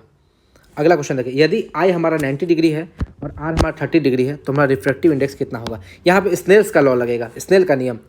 स्नेल का लॉ अगर हम लोग लगाते हैं यहाँ पर, स्नेल का लॉ, तो क्या होगा देखिए, म्यू इक्वल टू साइन आई बटा साइन आर। आई हमारा दिया हुआ है 90 डिग्री, आई की जगह डाल देंगे 90 डिग्री, साइन 90 की वैल्यू होता है 1, और आर की जगह डाल देंगे 30 डिग्री, साइन 30 की वैल्यू होता है 1/2, 1 बट्टा 1/2, और ये 2 ऊपर चला जाएगा, आंसर हो जाएगा हमारा 2। यानी कि रिफ्रैक्टिव इंडेक्स कितना हो जाएगा? 2। अगर यही आपका स्पीड ऑफ लाइट पूछता, यहाँ पर जिस उस मीडियम का स्पीड बताइए, स्पीड ऑफ लाइट कितना होगा? हम बताए थे रिफ्रैक्टिव इंडेक्स जितना होता है, स्पीड कितना हो जाएगा? स्पीड 3 को डिवाइड कर दीजिए 2 से। क्यों? क्योंकि जो भी हमारा स्पीड 3 × 10⁸ तो होता है वैक्यूम में, निर्वात में प्रकाश की चाल, उसको अगर रिफ्रैक्टिव इंडेक्स से डिवाइड कर देते हैं तो हमारा स्पीड आ जाता है। तो इसीलिए इसमें स्पीड कितना आ जाएगा? 1.5 × 10⁸ मीटर पर सेकेंड। जहाँ जिस मीडियम का म्यू 2 है उसका स्पीड 1.5 × 10⁸ मीटर पर सेकेंड ही होगा। अब हम लोग अगला कंसेप्ट देखते हैं, total internal reflection. Total internal reflection हम लोग देख लेते हैं, ये क्या होता है, इसको समझना पड़ेगा आपको।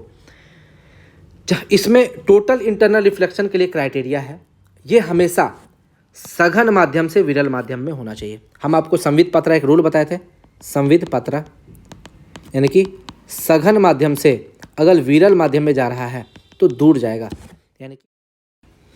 यानी कि ये समझ लीजिए कि ये है आपका अपवर्तन सरफेस, यानी कि रिफ्रैक्टिंग सरफेस, है ना। अब यहाँ पर कोई प्रकाश आपतित होती है, आती है, इंसिडेंट रे है, वो कुछ एंगल बनाकर आती है, वो नॉर्मल, इसको जाना चाहिए था सीधे, लेकिन नॉर्मल से दूर चली जाएगी। इस आपतन कोण को थोड़ा सा बढ़ाते हैं, I1 से ज़्यादा बढ़ाते हैं I2, थोड़ा सा और दूर से ये आएगी और ये हल्का और दूर चली जाएगी, यानी कि R1 से बड़ा हो जाएगा R2, यानी कि यहाँ पर आपका R2 जो है वो बड़ा हो जाएगा R1 से। और थोड़ा सा बढ़ाएंगे, मान लीजिए इसको और थोड़ा सा बढ़ाएंगे I1 को, तो R3 जो होगा वो और थोड़ा बड़ा हो जाएगा। बढ़ाते बढ़ाते बढ़ाते एक निश्चित एंगल आएगा I3, मान लीजिए एक एंगल आएगा I3, जिस एंगल पर ये जो इतना दूर चला जाए कि ये इससे 90 डिग्री हो जाए, ये जो अपवर्तन एंगल है, एंगल ऑफ रिफ्रैक्शन R3, वो 90 डिग्री हो जाए। तो जिस कोण पर वो आई है उस कोण को बोलते हैं क्रिटिकल एंगल, क्रांतिक कोण। यानी कि एक खास एंगल, एक खास कोण जिस पर जो अपवर्तित किरण है वो 90 डिग्री का एंगल बना ले, जिस कोण पर हमारा R 90 डिग्री हो जाएगा उसे क्रिटिकल एंगल या क्रांतिक कोण कहते हैं। अब ये क्रांतिक कोण इसको क्यों बोलते हैं? क्योंकि अगर I का मान अब और बढ़ा दे, इससे ज़्यादा, इस क्रांतिक कोण से भी ज़्यादा बढ़ा दे, तो ये जो लाइट का रे है वो इस मीडियम में ना आकर उसी मीडियम में वापस लौट आती है। यानी कि देखिए माध्यम दोनों अलग है, सघन माध्यम, विरल माध्यम, फिर भी लाइट उसी मीडियम में लौट आ रही है। क्यों? क्योंकि जो इंसिडेंट एंगल है, जो आपतन कोण है, वो आपका क्रांतिक कोण से बड़ा है। ये I4 जो है, क्रांतिक कोण को हम लोग किससे दिखाते हैं? थीटा सी से दिखाते हैं। थीटा सी को बोलते हैं क्रांतिक कोण, ठीक है। और ये जो I4 है वो थीटा से बड़ा है, क्रांतिक कोण से बड़ा है। तो यहाँ पर I4 क्या लिखेंगे? यहाँ पर बताइए, I4 इज ग्रेटर देन क्रांतिक कोण। जब क्रांतिक कोण से कोई आपतन कोण बड़ा होगा, प्रकाश उसी माध्यम में लौट जाएगी, और इस घटना को हम लोग क्या बोलते हैं? पूर्ण आंतरिक परावर्तन। ये अपवर्तन नहीं हो रहा है यहाँ पर, क्योंकि कभी भी प्रकाश एक माध्यम से जब उसी माध्यम में लौट आए इसको परावर्तन बोलते हैं। लेकिन चूंकि दोनों माध्यम तो सघन और विरल अलग अलग है, फिर भी प्रकाश दूसरे माध्यम में नहीं जा रहा है, इसलिए ये टोटल इंटरनल रिफ्लेक्शन है। क्यों? क्योंकि एंगल आई जो है वो क्रांतिक कोण से बड़ा है। इसी घटना को टोटल इंटरनल रिफ्लेक्शन बोलते हैं। अब समझिएगा, when any light ray enters from denser to rare medium, यानी कि सघन माध्यम से विरल माध्यम में कोई प्रकाश इंटर करता है, देन ड्यू टू रिफ्रैक्शन, अपवर्तन के कारण, light ray bends away from the normal, light ray जो है वो नॉर्मल से दूर जाने की कोशिश करता है। इसके बाद जैसे जैसे आई बढ़ाएंगे वैसे वैसे आर भी बढ़ेगा। आई हम लोग बढ़ाएंगे, I1 से I2 किए तो आर भी बढ़ गया, R1 से बड़ा हो गया देखिए R2, वैसे वैसे आर भी बढ़ता जाएगा। एक खास एंगल आई पर, एक खास एंगल आई होगा, आई एक खास एंगल होगा जहाँ पर आपतित किरण सरफेस के समानांतर हो जाएगा, ये जो सरफेस है इसके पैरेलल हो जाएगा, और वहाँ पर आर जो है वो 90 डिग्री हो जाएगा। इस एंगल को क्रिटिकल एंगल या क्रांतिक कोण बोलते हैं। इसको क्या बोलेंगे? क्रांतिक कोण बोलेंगे। ठीक है। यदि आई का मान क्रांतिक कोण से भी ज़्यादा बढ़ा दिया जाए, अब मान लीजिए इससे भी ज़्यादा आई को बढ़ा दिया जाए, तो प्रकाश जो है, यहाँ प्रकाश का अपवर्तन नहीं होता है बल्कि प्रकाश परावर्तित होकर सघन माध्यम में ही वापस लौट जाती है। इस घटना को पूर्ण आंतरिक परावर्तन या टोटल इंटरनल रिफ्लेक्शन बोलते हैं। यही इसका कंसेप्ट था, आपको याद रखना है। आगे बढ़ते हैं। Two essential conditions of total internal reflection. दो कंडीशन क्या है? पहला कंडीशन, प्रकाश हमेशा सघन माध्यम से विरल माध्यम में जाना चाहिए। दूसरा कंडीशन क्या है? जो आपतन कोण है वो क्रांतिक कोण से बड़ा होना चाहिए, यानी कि the angle of incidence should be greater than critical angle. अब समझिएगा, अगर प्रकाश वायु से हवा में, पानी से हवा में जा रहा है, क्योंकि पानी है सघन और हवा है विरल, तो हमको आपतन कोण कितना चाहिए कि ये हो जाए, तो क्रिटिकल एंगल हो जाएगा 48 डिग्री। याद रखिएगा 48 डिग्री। ग्लास और एयर के लिए बात करते हैं, कांच और हवा के लिए ये क्रिटिकल एंगल हो जाता है 42 डिग्री, और डायमंड और एयर के लिए क्रिटिकल एंगल हो जाता है 24.4 डिग्री। हम 24.2 बताए थे आपको, है ना। 2.42 होता है आपको डायमंड का रिफ्रैक्टिव इंडेक्स, और क्रांतिक कोण 24.2 होता है। ठीक है, 4 याद रखिए, 2 रखिए, बात एक ही है, कोई दिक्कत नहीं है। म्यू होता है 2.42, यानी कि आप समझिएगा, जैसे जैसे म्यू आपका बढ़ रहा है क्रांतिक कोण घट रहा है, यानी कि क्रांतिक कोण जो है वो म्यू के उल्टा होता है। तो इसको फॉर्मूला होता है mu equal to 1/sin theta C. Theta C क्या है? क्रांतिक कोण है। इस फॉर्मूला पे भी आपका न्यूमेरिकल रेलवे पूछा हुआ है। आगे बात करते हैं पूर्ण आंतरिक परावर्तन के अनुप्रयोग। कुछ अनुप्रयोग समझ लेते हैं, और ये अनुप्रयोग आपसे एग्जाम में पूछता है हीरा क्यों चमकता है? क्योंकि हीरे की ऐसी कटिंग की जाती है कि उसका कोई भी अगर प्रकाश उसमें इंटर करे तो उसमें पूर्ण आंतरिक परावर्तन हो, यानी कि हीरा का जो लाइट है, ये मान लीजिए डायमंड है, ये मान लीजिए डायमंड है, तो कोई प्रकाश आया इसमें हीरे में, ठीक है, तो प्रकाश जो है टकरा कर इसी मीडियम में वापस लौट जाए, वो प्रकाश हीरे से बाहर नहीं निकल पाए, लाइट जो है वो ट्रैप हो जाए हीरे के अंदर। अगर लाइट हीरे के अंदर ट्रैप हो जाएगा तो हीरा चमकेगा, यानी कि पानी में पैदा होने वाले बुलबुले की चमक का कारण। तो ये पहला हो गया। पानी में अगर कोई बुलबुला चमक रहा है तो यानी कि बुलबुला के अंदर भी लाइट ट्रैप हो गया है, लाइट का पूर्ण आंतरिक परावर्तन हो रहा है, इसलिए चमक रहा है। तो ये पूर्ण आंतरिक परावर्तन का पहला एग्जाम्पल हुआ। दूसरा, पानी में पॉलिश्ड ग्लास ट्यूब, एक ग्लास ट्यूब है जो कि पॉलिश किया हुआ है, वो चमकेगा, तो उसका रीजन भी यही है, पूर्ण आंतरिक परावर्तन। शॉर्टकट में लिखते हैं TIR, टोटल इंटरनल रिफ्लेक्शन, पूर्ण आंतरिक परावर्तन।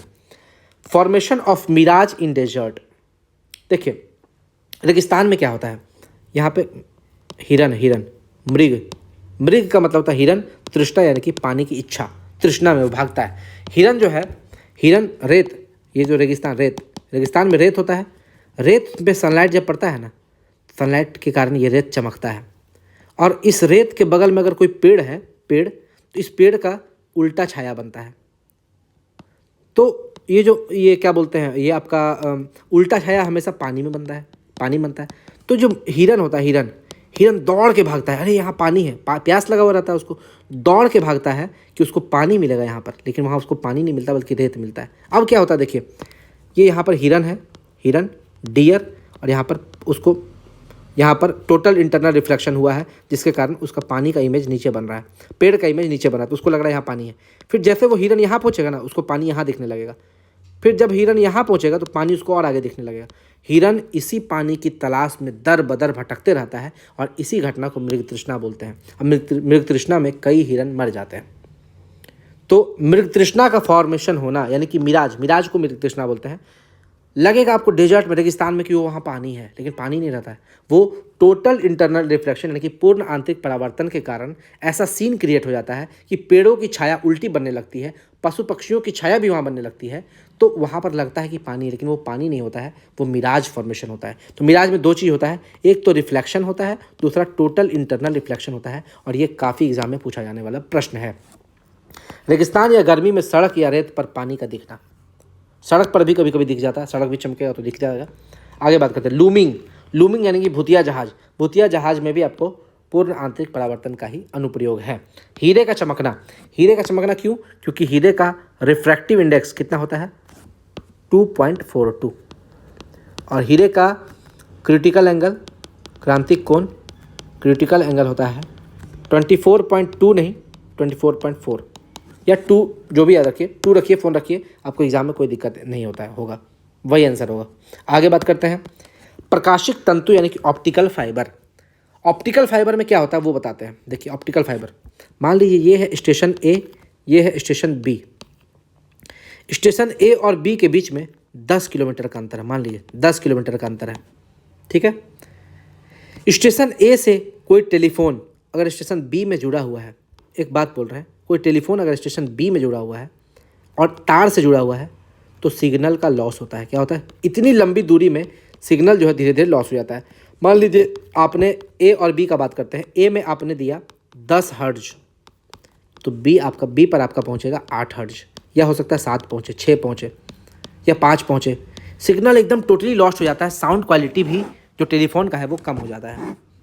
अब हम लोग बात करते हैं, अगर कोई स्टेशन ए है और दूसरा स्टेशन बी है, उसके बीच में अगर ऑप्टिकल फाइबर से भेजें, ऑप्टिकल फाइबर से अगर हम लोग भेजें सिग्नल, तो अगर 10 हर्ट्ज भेजे हैं आपको 9.98 हर्ट्ज लगभग या 9.99 हर्ट्ज पहुंच जाएगा।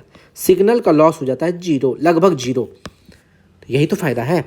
ऑप्टिकल फाइबर जो है विद्युत या प्रकाश सिग्नल को लंबी दूरी तक विदाउट एनर्जी लॉस के भेजने के लिए इसका उपयोग होता है। जैसे इसका उपयोग सीसीटीवी कैमरा में भी होता है, इंडोस्कोपी में होता है या इंटरनल केबल में होता है। ये ऑप्टिकल फाइबर का प्रयोग होता है। कैसे होता है देखिए, ऑप्टिकल फाइबर में ऐसे करके लेयर होता है, ठीक है। अंदर में ये जो अंदर वाला ये यहाँ पर लाइट ट्रेवल करता है, कैसे ट्रेवल करेगा बताते हैं। ये मान लीजिए यहाँ पर आपका अंदर में एयर है, मान लीजिए कुछ एयर या कोई भी ऐसा मीडियम हो सकता है, और यहाँ पर आपको है कोई, तो यहाँ पर आपका होगा सघन और यहाँ पर होगा विरल, यानी कि इसको ऐसे लेयर में बांट दीजिए, ठीक है। लाइट को यहाँ से इंटर करवाएं तो ये जो एंगल है, जिस एंगल से हम लोग इंटर करवाएं वो एंगल क्रिटिकल एंगल से ज़्यादा होना चाहिए। तो प्रकाश उस मीडियम में बाहर नहीं जाएगा, इसी में लौट आएगा तो प्रकाश ऐसे ट्रेवल करने लगेगा। यानी कि ये जो पाइप है, स्टेशन ए है, ये स्टेशन बी मान लीजिए, तो जैसे आप लाइट दिए, लाइट ऐसे करके आगे बढ़ने लगा और अगला स्टेशन से इसको आप बाहर निकाल लीजिए। यही है। एक आप देखते होंगे घर में चमकाने वाला आता होगा, ये ऐसे करके एक लाइट रहता है ऐसे करके,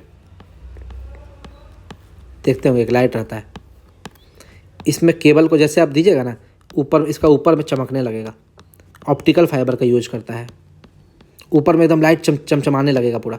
वो होता क्या है, जैसे आप इसको लाइट में जोड़े, केबल कनेक्शन किए, यहाँ से इलेक्ट्रिसिटी गया, लाइट जो है इसमें टोटल इंटरनल रिफ्लेक्शन होकर बाहर निकलता है, सब तरफ से बाहर निकलेगा और आपको उसका जो पॉइंट होगा वहाँ चमकेगा। तो ये बड़ा सुंदर, मतलब ऑप्टिकल फाइबर का आजकल बहुत यूज हो रहा है। तो ऑप्टिकल फाइबर में भी आपको पूर्ण आंतरिक परावर्तन का ही प्रयोग होता है। आगे बात करते हैं, कलर विजन का बात करते हैं। सूर्य के प्रकाश में 7 रंग होता है, विबग्योर, बैजानी, हपी, नाला, violet, indigo, blue, green, yellow, orange, red. काली वस्तु जो होती है ब्लैक जो वस्तु होती है वो सभी रंगों को एब्जॉर्व या अवशोषित कर लेती है, वो सभी रंगों को अवशोषित कर लेगी अपने अंदर। लेकिन जो सफ़ेद रंग होता है वो सभी रंगों को रिफ्लेक्ट कर देगी, परावर्तित कर देगी। तो काला और सफ़ेद में अंतर क्या है? ब्लैक और वाइट में क्या अंतर है? ब्लैक सबको एब्जॉर्व कर लेगा। देखते हैं जो गंदा आदमी रहता है सबको अपनी ओर खींचता है, गंदा आदमी सबको गंदा बना लेगा। लेकिन कोई शरीफ आदमी रहेगा वो बेचारा सबको शरीफ नहीं बना पाता, सबको रिफ्लेक्ट कर देता है। जो लोग अच्छे होंगे वही शरीफ आदमी की संगति में जाते हैं। आजकल तो ज़्यादा लोग गलत लोगों की संगति में ही जाते हैं। तो काली वस्तु जो है वो सभी चीज़ों को एब्जॉर्ब कर लेती है। आगे बात करते हैं अन्य रंग की वस्तु। अब मान लीजिए ये तो काला और सफ़ेद का बात हुआ ना, अब रेड का बात करते हैं। मान रेड क्या करेगा? रेड सभी रंगों को एब्जॉर्ब कर लेगा, केवल रेड को रिफ्लेक्ट करेगा। समझे अंतर? और यही रेड जब हमारी आँख में आएगा तो हम लोग को रेड दिखाई देगा। जैसे गुलाब का फूल है, गुलाब का फूल, गुलाब का फूल है। अब आप बोलिए गुलाब का फूल हमें लाल क्यों दिखाई देता है? क्योंकि लाल को छोड़कर बाकी जितने कलर हैं, रेड को छोड़कर ऑरेंज, येलो, ग्रीन, ब्लू, सब जितना कलर है सब को वो एब्जॉर्ब कर लिया, अपने अंदर समा लिया।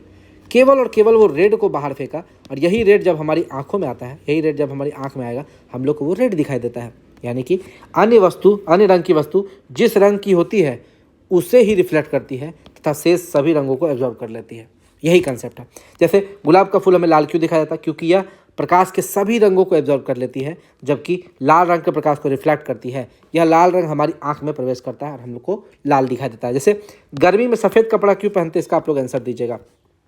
सफ़ेद कपड़ा हर जो है वो ऊष्मा को रिफ्लेक्ट कर देती है, ऊष्मा को रिफ्लेक्ट करती है, हम लोग को शीतलता प्रदान करती है। ये भी आपसे प्रश्न पूछ सकता है। किसी वस्तु को, अब एक क्वेश्चन पूछता है, किसी वस्तु को सेम कलर की लाइट के कांच में देखेंगे या वाइट कलर की लाइट की कांच में देखेंगे तो वो कलर सेम दिखे। जैसे मान लीजिए रेड को अगर रेड में देखेंगे, मान लीजिए रेड को रेड, तो वो सेम कलर हो गया। तो रेड को रेड में देखेंगे तो रेड ही दिखेगा, क्योंकि कलर हम लोग को सेम दिखेगा। अब रेड को अगर वाइट में देखेंगे, बोले हैं किसी वस्तु को वाइट कलर में देखेंगे तो रेड को वाइट में देखेंगे तो भी रेड ही दिखेगा, उसी कलर का दिखेगा। यानी कि दोनों कंसेप्ट समझ लीजिए। ग्रीन को ग्रीन में देखेंगे तो ग्रीन ही दिखेगा, ग्रीन को वाइट में देखेंगे तो भी ग्रीन ही दिखेगा। यानी कि वाइट का असर क्या है? जीरो। वाइट का असर जीरो है, वाइट का उस रंग पे कोई असर नहीं पड़ेगा। आगे बात करते हैं। किसी वस्तु को अन्य रंग के प्रकाश में देखेंगे तो हम लोग काला दिखेगा। जैसे रेड को अगर ग्रीन में देखेंगे तो काला दिखेगा, ग्रीन को अगर ब्लू में देखेंगे तो काला दिखेगा। लेकिन अब देखिए, रेड को अगर वाइट में देखेंगे तो क्या? रेड दिखेगा। ग्रीन को वाइट में देखेंगे तो क्या दिखेगा? ग्रीन। यानी कि वाइट का असर जीरो है। लेकिन यही अगर रेड और ग्रीन को मिला दे तो हम लोग को ब्लैक दिखेगा, ब्लैक। तो कोई बच्चा हमसे सवाल पूछा था ये प्राइमरी कलर के बारे में, हम वो भी बताएंगे। देखिए प्राइमरी कलर क्या होता है वो समझा देते हैं। प्राइमरी कलर होता है रेड, ब्लू और ग्रीन, यही हमारा प्राइमरी कलर। और बार बार एग्जाम में पूछता है आपसे। रेड और ब्लू को जब भी मिलाएंगे तो हम लोग को कलर बनता है मैजेंटा। क्या होता है? मजेंटा।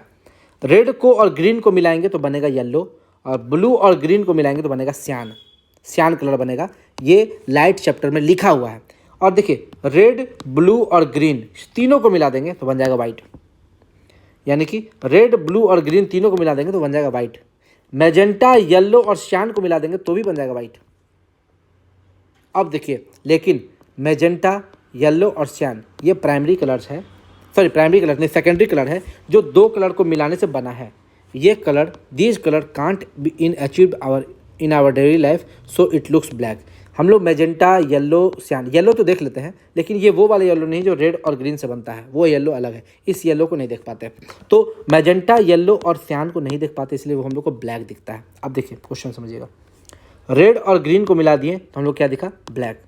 क्यों? हम लोग येलो नहीं देख पाते हैं। ग्रीन और ब्लू को मिला दिए तो क्या बनेगा? ब्लैक। क्योंकि ग्रीन और ब्लू को मिलाने से सियान बनता है, सियान हम लोग का आंख नहीं देख पाते, इसलिए हम लोग ब्लैक बोलते हैं। यही रीज़न है कि किसी वस्तु को अन्य रंग के प्रकाश के कांच में देखेंगे तो हम लोग को ब्लैक दिखेगा, क्योंकि उसका जो एक्चुअल कलर है वो हम लोग का आंख डिटेक्ट नहीं कर पाता है।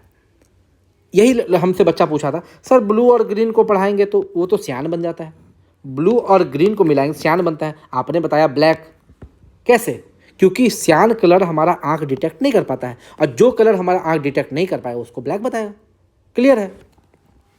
अब देखिए काली वस्तु है, काली वस्तु हमेशा काली दिखेगी, किसी भी लाइट में देख लीजिए। ब्लैक को आप वाइट में देख लीजिए, आपको ब्लैक ही दिखेगा। ब्लैक को आप ब्लू में देख लीजिए, ब्लैक ही दिखेगा। किसी भी कलर में देख लीजिए वो ब्लैक ही दिखेगा। सफ़ेद वस्तु जिस रंग के प्रकाश के कांच में देखेंगे उसी रंग का दिखेगा। जैसे व्हाइट को आप रेड में देखिए तो व्हाइट आपको रेड दिखेगा, व्हाइट को ब्लू में देखिए आपको ब्लू दिखेगा, व्हाइट को ब्राउन में देखिए ब्राउन दिखेगा। व्हाइट रंग, सफ़ेद रंग हर रंग में ढल जाता है।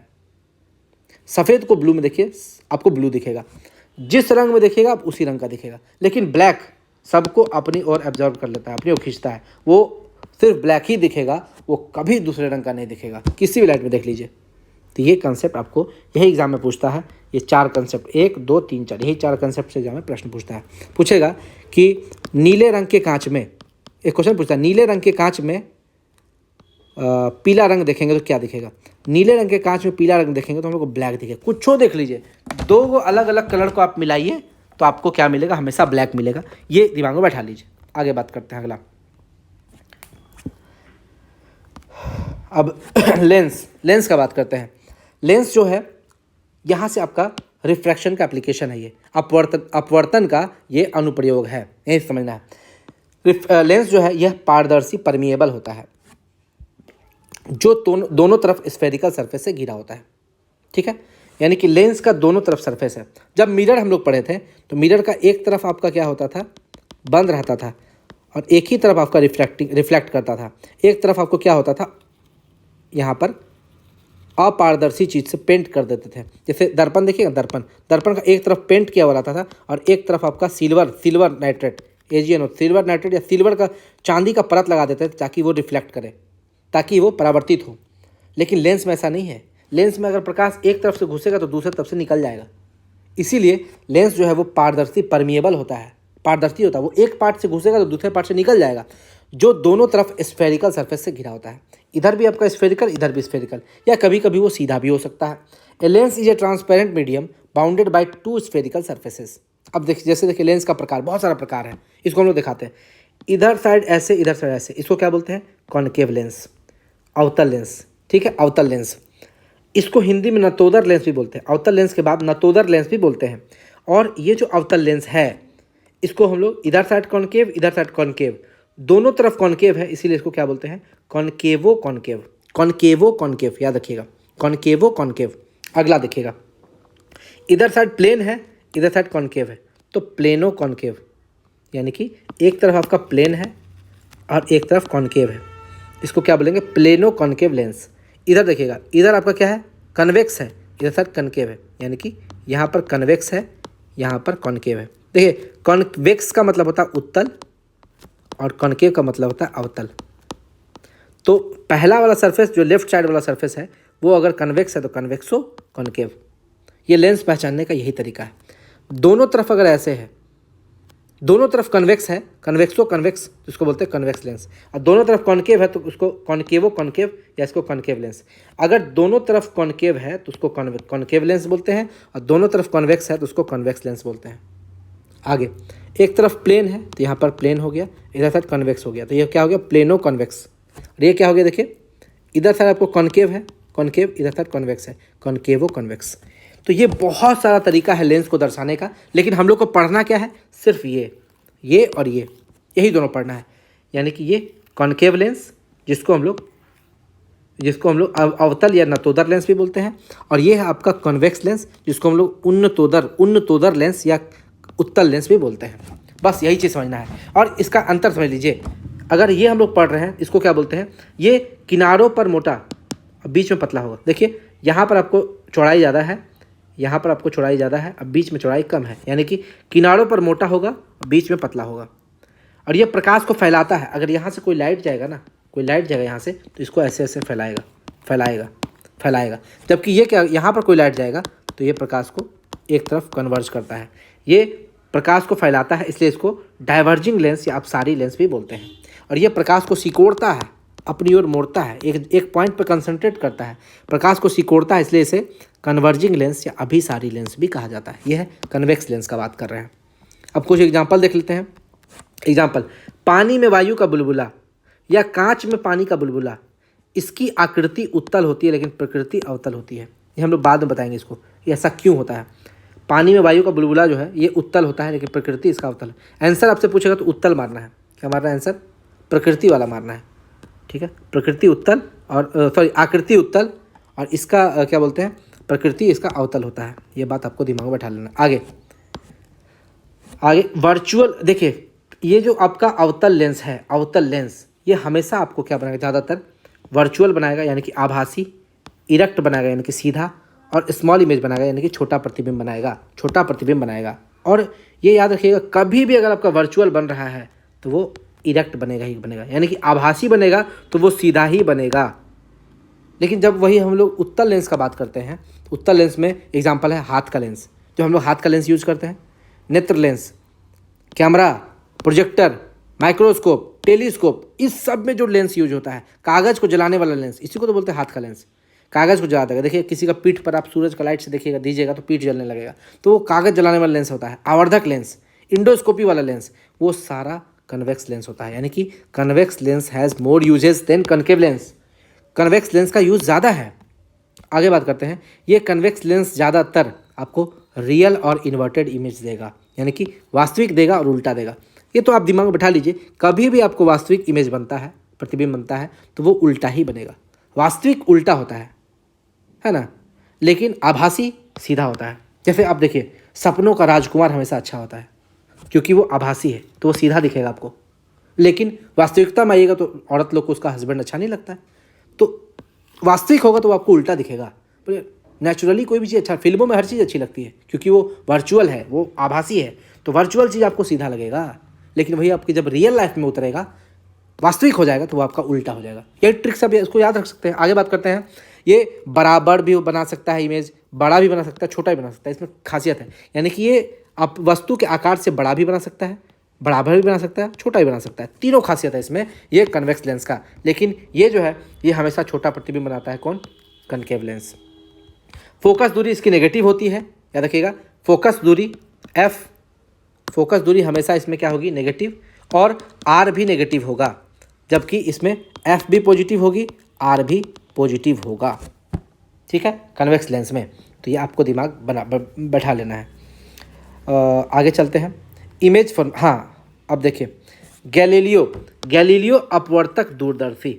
गैलीलियो जो है एक अपवर्तक दूरदर्शी बनाया था, टेलीस्कोप बनाया था। उसमें वो दो लेंस का प्रयोग किया था, एक उत्तल और एक अवतल। ये प्रश्न पूछ सकता है एग्जाम में, या पूछा भी होगा। गैलीलियो का जो अपवर्तक दूरदर्शी था, टेलीस्कोप था, ठीक है, दूरदर्शी, उसमें वो दो लेंस का प्रयोग किया था, एक उत्तल और एक अवतल। अब हम लोग आ जाते हैं image formation. Image formation by concave lens, यानी कि कॉनकेव लेंस यानी कि बताइए अवतल लेंस। यहाँ पर अवतल लेंस लिख देते हैं। सबसे पहले हम लोग पढ़ेंगे अवतल लेंस के द्वारा जो इमेज फॉर्मेशन होता है उसको, उसके बाद हम लोग पढ़ेंगे image formation by convex lens यानी कि उत्तल लेंस। उत्तल लेंस से जो इमेज फॉर्म होता है वो पढ़ेंगे। और ये दोनों इमेज फॉर्मेशन पढ़ने के बाद हम लोग देखेंगे इसका न्यूमेरिकल, खतरनाक वाला न्यूमेरिकल। सब पूरे चैप्टर का ही न्यूमेरिकल देख लेंगे, इसमें सारा न्यूमेरिकल हम लोग यहीं पे खत्म कर देंगे। फिर लेंस मेकर्स फॉर्मूला देखेंगे, बहुत रेयरली कभी कभी पूछता है।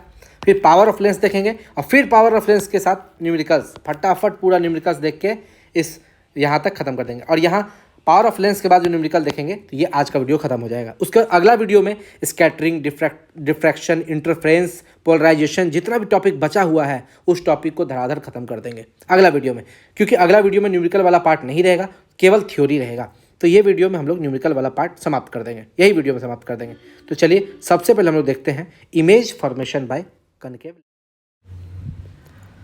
इसका इमेज फॉर्मेशन पढ़ने से पहले आपको थोड़ा सा दर्पण का इमेज फॉर्मेशन बता देते हैं।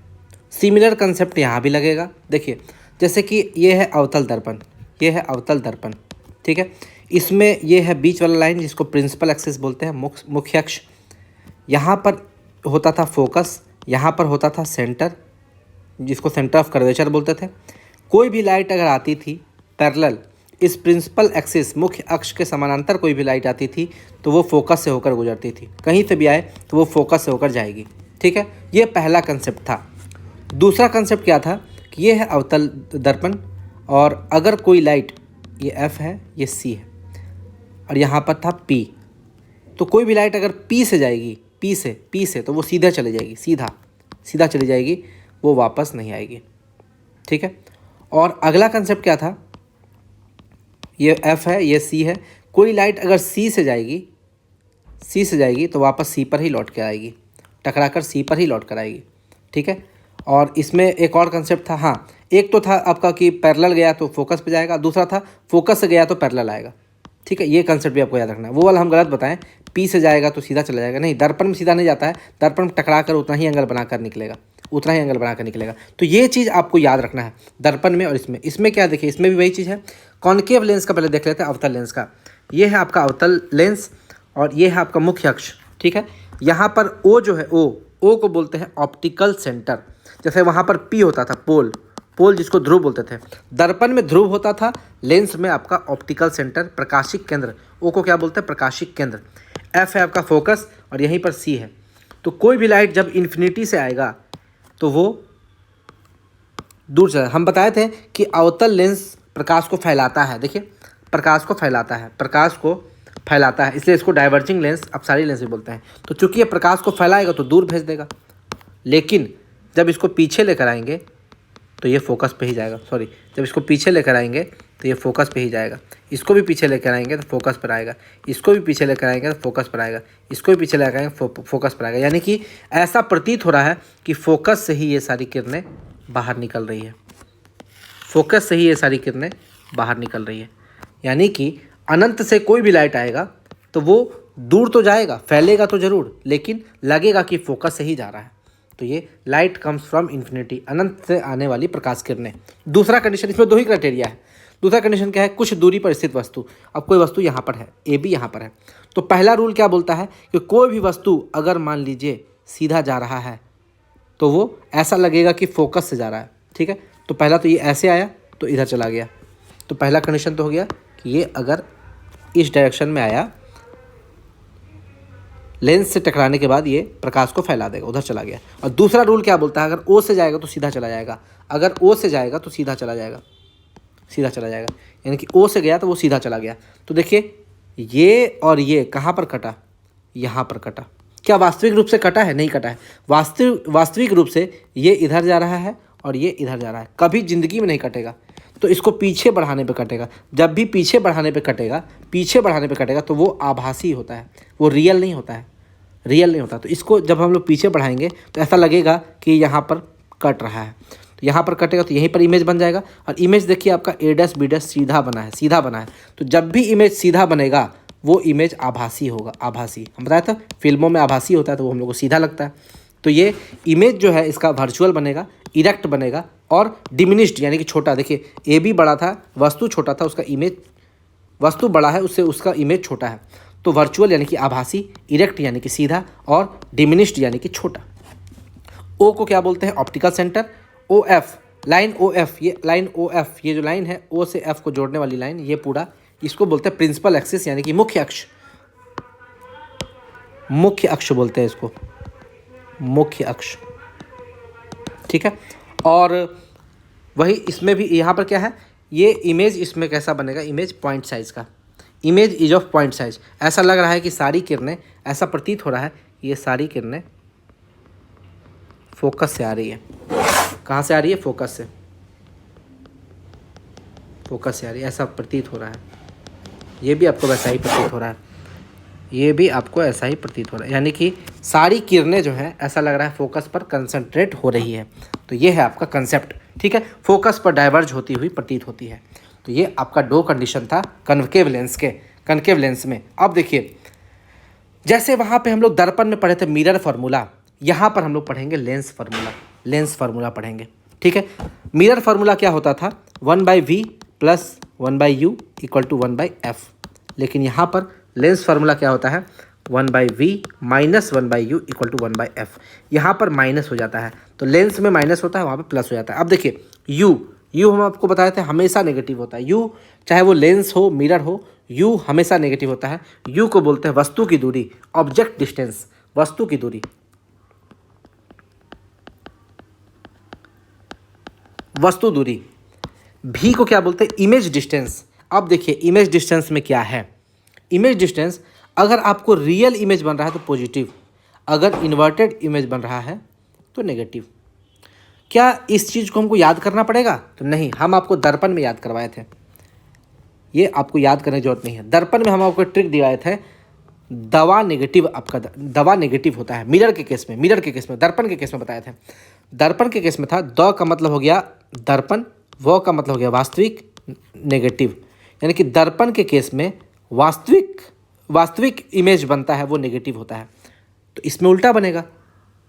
लेंस के केस में अगर आपको वास्तविक बन रहा है, रियल बन रहा है तो पॉजिटिव होगा, क्योंकि दर्पण में वास्तविक नेगेटिव था। ठीक है, तो यहाँ पर इन्वर्टेड में लेंस में नेगेटिव होगा, उल्टा हो जाएगा, उसका जस्ट उल्टा होगा। तो ये सारा चीज़ तो हमको आपको पिछले वीडियो में ही समझा दिए थे, बस यहाँ पर रिवीजन करवा रहे हैं। एफ हम आपको बताए थे, एफ कन्वेक्स लेंस में यानी कि उत्तल में पॉजिटिव होता है और कनकेव में नेगेटिव है। इसका ट्रिक बताते हैं। कन्वेक्स में एस है ना, एस एक्स, कन्वेक्स खत्म कहाँ पर? एक्स पर। एक्स आपको नहीं लग रहा है, एक्स को थोड़ा सा ऐसे कर दो तो प्लस है ना, इनटू को प्लस कर दीजिए बस, हाँ प्लस हो रहा है, यानी कि कन्वेक्स में प्लस होगा और कनकेव में नेगेटिव होगा। बस ये कंसेप्ट आप याद रखिएगा, न्यूमेरिकल बनाने में आसानी होगा। अब आते हैं मैग्नीफिकेशन। मैग्नीफिकेशन यानी कि आवर्धन। आवर्धन। मैग्नीफिकेशन का फॉर्मूला क्या होता है, वहाँ पर क्या था, दर्पण से कंपेयर करते हैं, m equal to H image बट्टा एच ऑब्जेक्ट, यानी कि जो इमेज का हाइट है और ऑब्जेक्ट का हाइट को डिवाइड करेंगे तो वहाँ पर मैग्नीफिकेशन आता है, आवर्धन आता है, ठीक है, आवर्धन आता है। लेकिन वहाँ पर क्या था, माइनस वी, दर्पण में ये माइनस वी बटा यू था, लेंस में भी बटा यू होता है, बस यही अंतर है। एच आई क्या है, हाइट ऑफ इमेज, और एच ओ क्या है, हाइट ऑफ ऑब्जेक्ट। आई का मतलब इमेज, ओ का मतलब ऑब्जेक्ट। उल्टा अगर बनता है प्रतिबिंब, उल्टा तो नेगेटिव होगा, सीधा है तो पॉजिटिव होगा, बस यही चीज़ है। m अगर आपका पॉजिटिव आया है, m अगर आपका पॉजिटिव आ रहा है तो इमेज आपको सीधा बनेगा, और सीधा जब भी बनता है तो वो वर्चुअल भी होता है। हम आपको बताए थे वर्चुअल आपको सीधा बनता है, यानी कि आभासी आपको सीधा बनेगा और वास्तविक आपको उल्टा बनेगा। तो m अगर नेगेटिव आ रहा है तो वो उल्टा बन रहा है, उल्टा यानी कि वास्तविक भी होगा।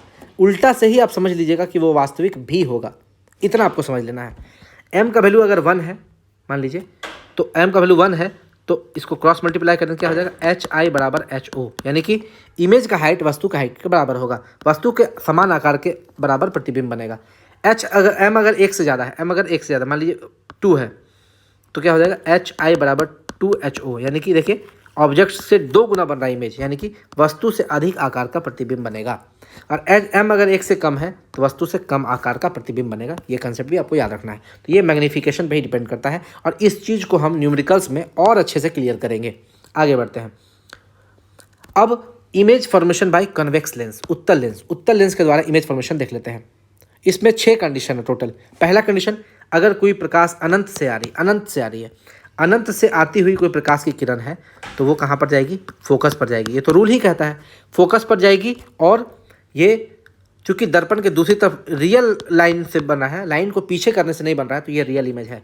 और जब भी इमेज रियल होगा, वास्तविक होगा, वो इन्वर्टेड भी होगा, उल्टा भी होगा। और जब भी फोकस पर इमेज बनता है तो उसको पॉइंट साइज का बोलते हैं। फोकस पर बनेगा तो बिंदु जैसा बनेगा, तो पॉइंट साइज बिंदु के आकार का। दूसरा कंडीशन कि कोई वस्तु अगर सी से दूर है, यहाँ पर एफ है, सॉरी उल्टा बन गया, यहाँ पर एफ है, यहाँ पर सी है, सी से दूर है, कोई इमेज सी से दूर है, सी से दूर है तो कहाँ बनेगा, सी से पहले बनेगा, सी से दूर है तो सी से पहले बनेगा। अब यहाँ से कोई लाइट गया, फोकस से होकर गया, देखिए फोकस से होकर जाएगा। और एक और रूल बताए थे, कोई लाइट अगर ओ से जाएगा तो सीधा चला जाएगा, दोनों यहाँ पर कटा तो इमेज बन गया उल्टा, इमेज बन गया उल्टा। जब भी इमेज उल्टा बनेगा इन्वर्टेड, तो वो रियल बनेगा, वास्तविक। और देखिए ए बी से छोटा है ए डैश बी डैश, तो वस्तु से छोटा बनेगा, डिमिनिश्ड बनेगा। आगे और आते हैं, तीसरा कंडीशन, ये है आपका लेंस, उत्तल लेंस। अब मान लीजिए कि 2f1, सी को ही बोलते हैं 2f1, ये जो सी है ना, सी है, इसी को 2f1 भी बोल देते हैं, इसी को हम लोग सी को 2f1 भी बोल देते हैं, ठीक है, 2f भी बोल देते हैं। और यहाँ पर इसको भी हम लोग 2f बोल देंगे। तो इधर साइड f1 लिखते हैं, इधर साइड f2 लिखते हैं, कोई दिक्कत नहीं है। 2f1 क्यों बोलते हैं, देखिए f का डबल होता है, f का डबल होता है c, तो c को हम लोग 2f भी लिख सकते हैं, c को हम लोग 2f भी लिख सकते हैं, क्योंकि रेडियस c जो है वो रेडियस का स्थिति बताता है, f जो है वो फोकस दूरी का स्थिति बताता है। तो फोकस का डबल होता है 2f, इसीलिए c को हम लोग 2f भी लिख देते हैं, कोई दिक्कत नहीं है।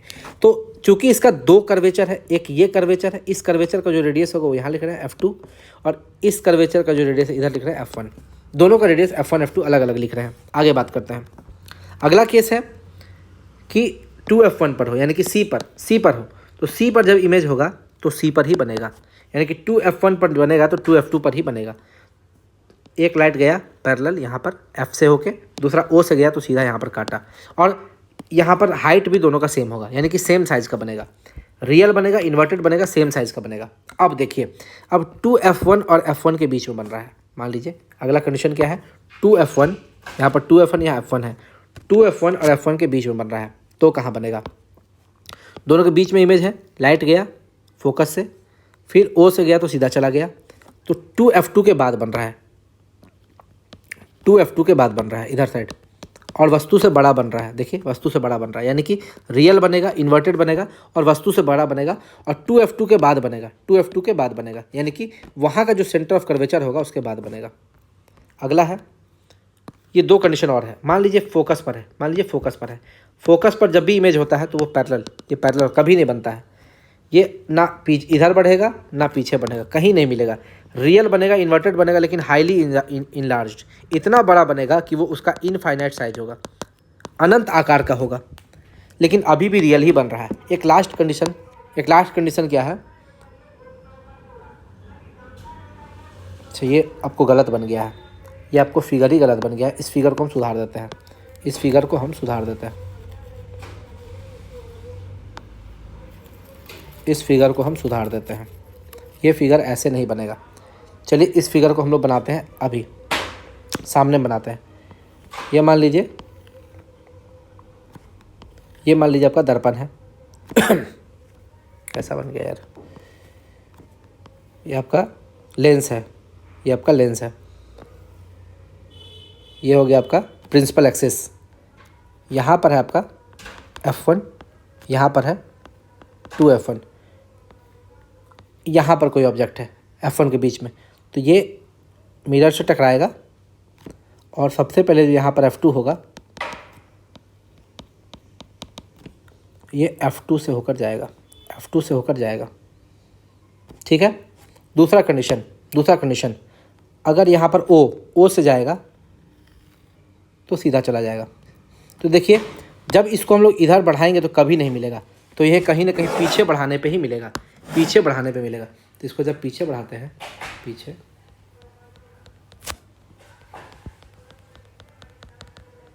पीछे बढ़ाने पे हम लोग को यहाँ मिला।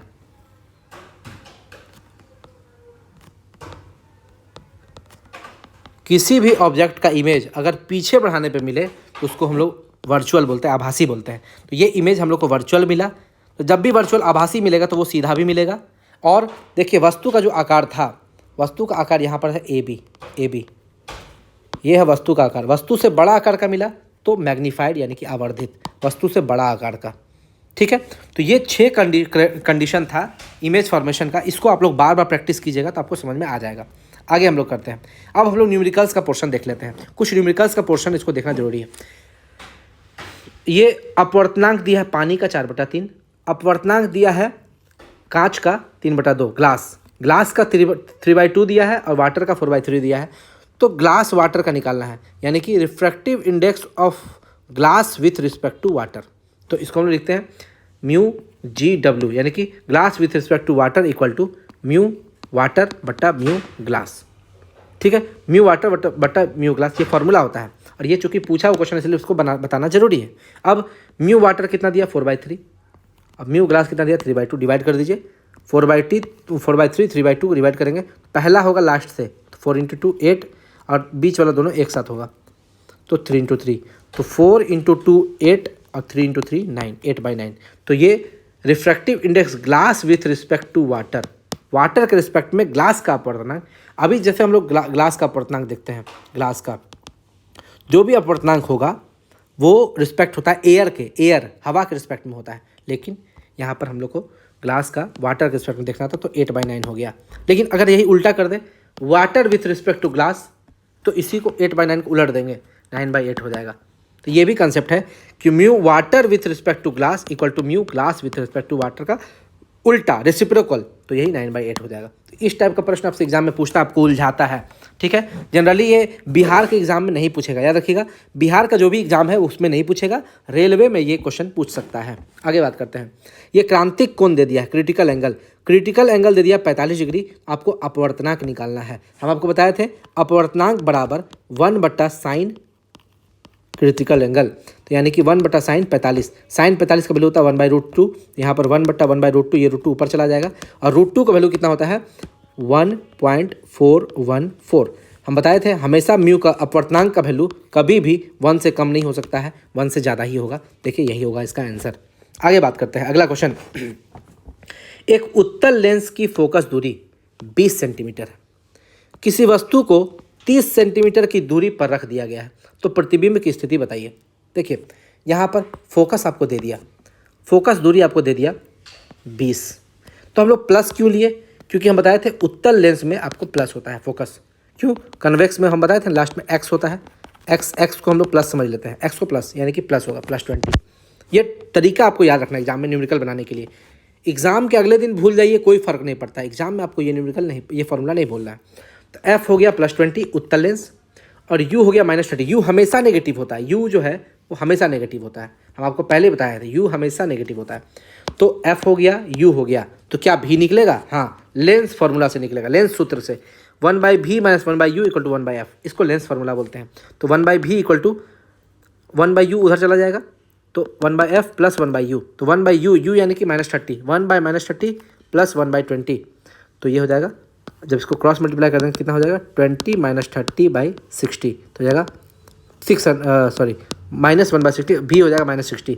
तो यानी कि भी का जो है वो इमेज की दूरी वो -60 हो जाएगा, यानी कि 60 सेंटीमीटर लेफ्ट साइड में। जब भी इमेज लेफ्ट साइड में बनेगा उसको माइनस से दिखाते हैं, और इमेज राइट साइड में बनेगा उसको प्लस से दिखाते हैं। एम का बात करें, एम यानी कि आवर्धन का फॉर्मूला मिरर में हम लोग क्या बताए थे, दर्पण जब हम लोग पढ़ रहे थे तो -v/u होता था, लेकिन इसमें v/u है, लेंस में v/u है, माइनस नहीं होता है। तो v हमारा कितना है बताइए? v हमारा था -60। अरे v को माइनस क्यों नहीं लिखे? v माइनस होगा, देखिए v यहाँ पर -60 होगा, यहाँ पर देखिए थोड़ा सा गलती होगा था, -60, यहाँ +2 होगा, +2। अब समझिएगा, m हो गया हमारा +2, यानी कि इमेज जो है आपका, यहाँ पर हम उल्टा लिख दिए देखिए, यानी कि इमेज जो है वो आपका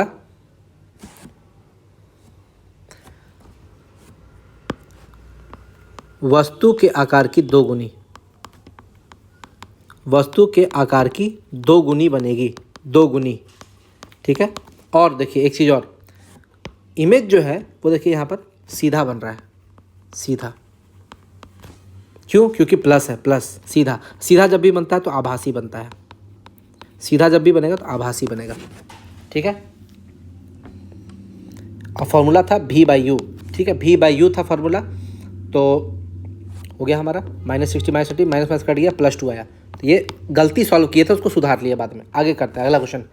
18 सेंटीमीटर की दूरी पर अलग अलग स्थित एक लैंप और एक पर्दे के बीच में एक लेंस इस तरह रखा जाता है कि पर्दे पर बनने वाली लैंप छाया लैंप से तिगुनी हो। लैंप और लेंस के बीच की दूरी ज्ञात कीजिए।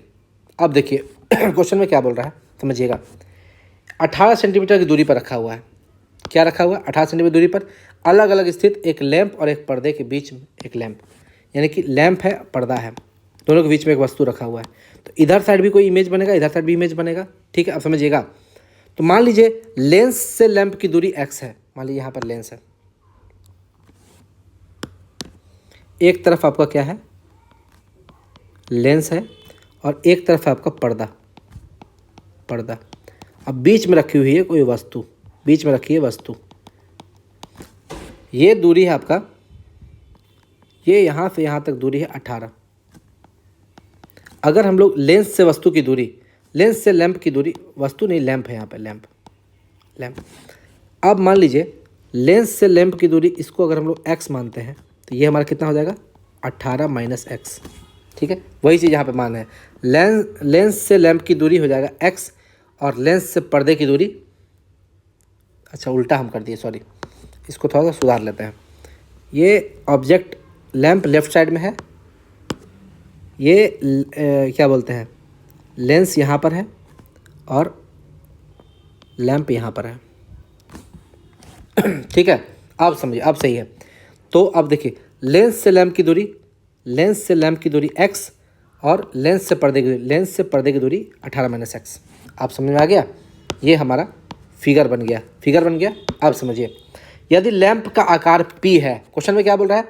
लैंप और लेंस के बीच की दूरी ज्ञात कीजिए, दोनों की दूरी ज्ञात करना है। लेकिन क्वेश्चन में क्या बोला है कि इस तरह से इसके बीच में लेंस को इस प्रकार रखा जाता है कि पर्दे पर बनने वाली छाया लैंप से तिगुनी हो, यानी कि लैंप का जो हाइट है उसका 3 गुना पर्दा पर छाया बने, इमेज जो उसका 3 गुना बने। आप समझिएगा, मैग्नीफिकेशन का फॉर्मूला क्या होता है? v/u होता है ना, और ये h इमेज बटा h ऑब्जेक्ट भी होता है, 2 फार्मूला होता है। तो देखिए v/u, क्वेश्चन में समझिएगा, v/u, तो v कितना होगा? v होगा हमारा 18 - x, क्योंकि ये इमेज का दूरी है 18 - x, और ये लेंस से वस्तु कितना दूरी पर रखा है? x दूरी पर। तो ये वस्तु की दूरी x हो गया, वस्तु की दूरी, और ये हो गया इमेज की दूरी 18 - x। तो ये कितना हो जाएगा? देखिए 18 - x बटा x, इमेज की दूरी बटा वस्तु की दूरी। अब साइज़ का बात करते हैं। लैंप का साइज़ अगर p है, मान लीजिए लैंप का साइज़ अगर p है तो उसका इमेज का साइज़ 3p है। तो लैंप का साइज़ hi हो गया 3p और ho हो गया p। तो p और p कट जाएगा तो बचेगा कितना, 18 माइनस एक्स बटा एक्स बराबर 3। तो क्रॉस मल्टीप्लाई कर देंगे, 18 माइनस एक्स बराबर 3x, तो x उधर चल जाएगा तो हो जाएगा 4x। तो कितना हो जाएगा, 4x बराबर 18, तो x हो जाएगा 4.5, यानी कि ये हमारा हो गया 4.5। क्वेश्चन में क्या बोल रहा है, लैंप और लेंस के बीच की दूरी, तो लैंप और लेंस के बीच की दूरी तो x ही है, ये हमारा 4.5 आ गया। ये रेलवे का पूछा हुआ क्वेश्चन है, ये आरआरबी का पूछा हुआ प्रश्न है। समझिए आरआरबी कभी कभी ऐसे प्रश्न भी पूछ देता है जो आपकी हवा टाइट कर दे, ठीक है। इसलिए आपको इस टाइप के प्रश्न से तैयार रहना पड़ेगा। ये हमको लगता है रेलवे में पूछा गया अभी तक का लाइट का चैप्टर का सबसे डिफिकल्ट प्रश्न है। आगे बात करते हैं, ये आपको होमवर्क दिया गया दो question. An object is placed at 30 centimetre in front of convex lens, ठीक है, of focal length 20 centimetre, find the image distance, और ये -60 इसका आंसर होगा। ये यही क्वेश्चन है, यही क्वेश्चन -60। देखिए 20 और 30 वाला प्रश्न है, इसका आंसर -60 आता है। बस इसी क्वेश्चन को इंग्लिश में लिख दिया गया है, इंग्लिश मीडियम वाले स्टूडेंट इस क्वेश्चन को कर लें। अगला क्वेश्चन है, at what distance the object should be placed, यानी कि यू पूछ रहा है, यू कितना होगा, ठीक है। So that the image will be formed at a distance of 10, image का डिस्टेंस दे दिया 10 सेंटीमीटर और एफ दे दिया हमको 20 सेंटीमीटर, और लेंस कौन सा दिया, कॉनकेव, कॉनकेव में एफ क्या होगा, नेगेटिव, एफ क्या होगा, नेगेटिव, यानी कि एफ हो जाएगा -20, और यू हमसे पूछ रहा है, भी हमको दे दिया है 10 सेंटीमीटर, ठीक है, 10 centimetre from a convex lens. अब देखिए ये आपको प्रश्न पूछा, इसका आंसर आपको बताना है, ठीक है। आगे आते हैं, एक क्वेश्चन पूछता है, सिंपल माइक्रोस्कोप और कंपाउंड माइक्रोस्कोप, यानी कि सरल माइक्रोस्कोप क्या बोलते हैं, दूरदर्शी नहीं, सूक्ष्मदर्शी, सरल सूक्ष्मदर्शी और मिश्रित सूक्ष्मदर्शी, कंपाउंड माइक्रोस्कोप, इस दोनों में आपको अंतर पता करना है। तो देखिए जब भी आपको सिंपल माइक्रोस्कोप बनेगा तो उसमें केवल एक कन्वेक्स लेंस का यूज होगा, एक उत्तल लेंस का यूज होगा। लेकिन जब कंपाउंड माइक्रोस्कोप बनेगा तो वहाँ पे 2 उत्तल लेंस का प्रयोग होगा। एक उत्तल लेंस का अगर बात करें उसको ऑब्जेक्टिव लेंस बोलते हैं, जिसको वस्तु के सामने रखी जाती है, और एक उत्तल लेंस इसी में से, इसको आईपीस लेंस बोलते हैं, वो आँख के सामने रखी जाती है, जो हम लोग देखने के लिए यूज करते हैं। यानी कि समझिएगा ये माइक्रोस्कोप का मतलब क्या हो गया, किसी भी छोटी चीज़ को बड़ा करने के लिए हम लोग देखते हैं। जैसे मान लीजिए ये माइक्रोस्कोप यहाँ पर लग रहा है, ठीक है, आप यहाँ से ऊपर से देख रहे हैं, ठीक है, तो एक लेंस यहाँ पर लगेगा जिसको बोलेंगे आईपीस, जो आपकी आँख के पास, जिसको आप देखते हैं। और मान लीजिए यहाँ पर कोई कीड़ा मकोड़ा देख रहे हैं, तो कीड़ा मकोड़ा, कीड़ा है मान लीजिए कीड़ा, तो यहाँ पर बोलते हैं ऑब्जेक्टिव लेंस। ऑब्जेक्ट को देखने के लिए जो लेंस का प्रयोग हो, तो यहाँ पर एक लेंस होगा, उसको बोलेंगे ऑब्जेक्टिव लेंस। यानी कि इसका दो पार्ट होगा, एक यहाँ होगा, एक यहाँ होगा। यहाँ पर जहाँ किसी वस्तु को देखना है वो ये जगह हो गया, और यहाँ पर आपका आँख है, 2 जगह हो गया। आँख के पास जो लेंस लगेगा उसको बोलेंगे आईपीस, आईपीस, और जो वस्तु ऑब्जेक्ट के पास रहेगा उसको बोलेंगे ऑब्जेक्टिव लेंस। तो ऑब्जेक्टिव लेंस और आईपीस लेंस ये दोनों उत्तल लेंस ही होता है, और ये कंपाउंड माइक्रोस्कोप में यूज होता है, ठीक है। अब आते हैं lens makers formula. Lens makers formula में देखिए बहुत सारा चीज़ नहीं है, 11th-12th में ये ज़्यादा बड़ा सिलेबस हो जाता है। लेकिन यहाँ पर क्या है, मान लीजिए कि कोई भी आपका आँख खराब है, आप जाएंगे आँख का चश्मा बनवाने के लिए, आँख का चश्मा बनवाने के लिए जाएंगे तो वो लोग पावर वगैरह चेक करेगा, पावर चेक करने के बाद लेंस बनाएगा आपके आँख के लिए, तो वो इसी फार्मूला का यूज करता है लेंस बनाने के लिए।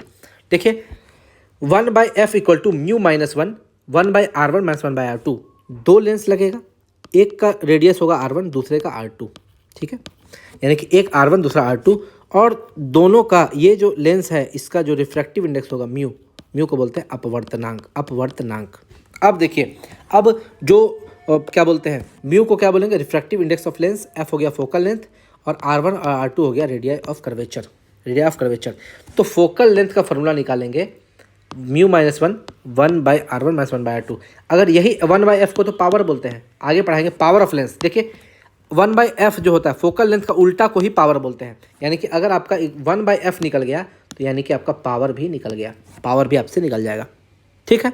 अब समझिए, यदि 2 लेंस में एक समतल हो, यानी कि एक प्लेन लेंस हो, ठीक है, प्लेन, एक प्लेन हो मान लीजिए, 2 लेंस, और यही प्रश्न पूछता है 2 लेंस में अगर एक प्लेन है, तो हम बताए थे प्लेन अगर मान लीजिए कोई सरफेस है, प्लेन सरफेस का रेडियस कितना होता है, इन्फिनिटी।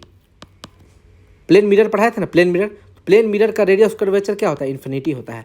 तो यानी कि अगर मान लीजिए एक तरफ कॉनकेव है और एक तरफ प्लेन है, तो एगो आर तो हो गया इन्फिनिटी, और एक आर जो आपका है तो एक आर को जब हम लोग इन्फिनिटी कर देंगे तो वो जीरो हो जाएगा। एक आर को इन्फिनिटी कर देंगे तो वो जीरो हो जाएगा। 1/इन्फिनिटी क्या होता है? जीरो, यानी कि μ-1 और एक ही आर बचेगा बटा आर, μ-1 बटा आर। और यही फॉर्मूला आपसे एग्जाम में पूछता है, तो इसी फॉर्मूला को याद रखिए, 1/f = μ-1 बटा आर, क्योंकि एक आपको हमेशा एग्जाम में समतल देगा। रेलवे हमेशा अगर पूछेगा क्वेश्चन तो यही प्रश्न पूछेगा।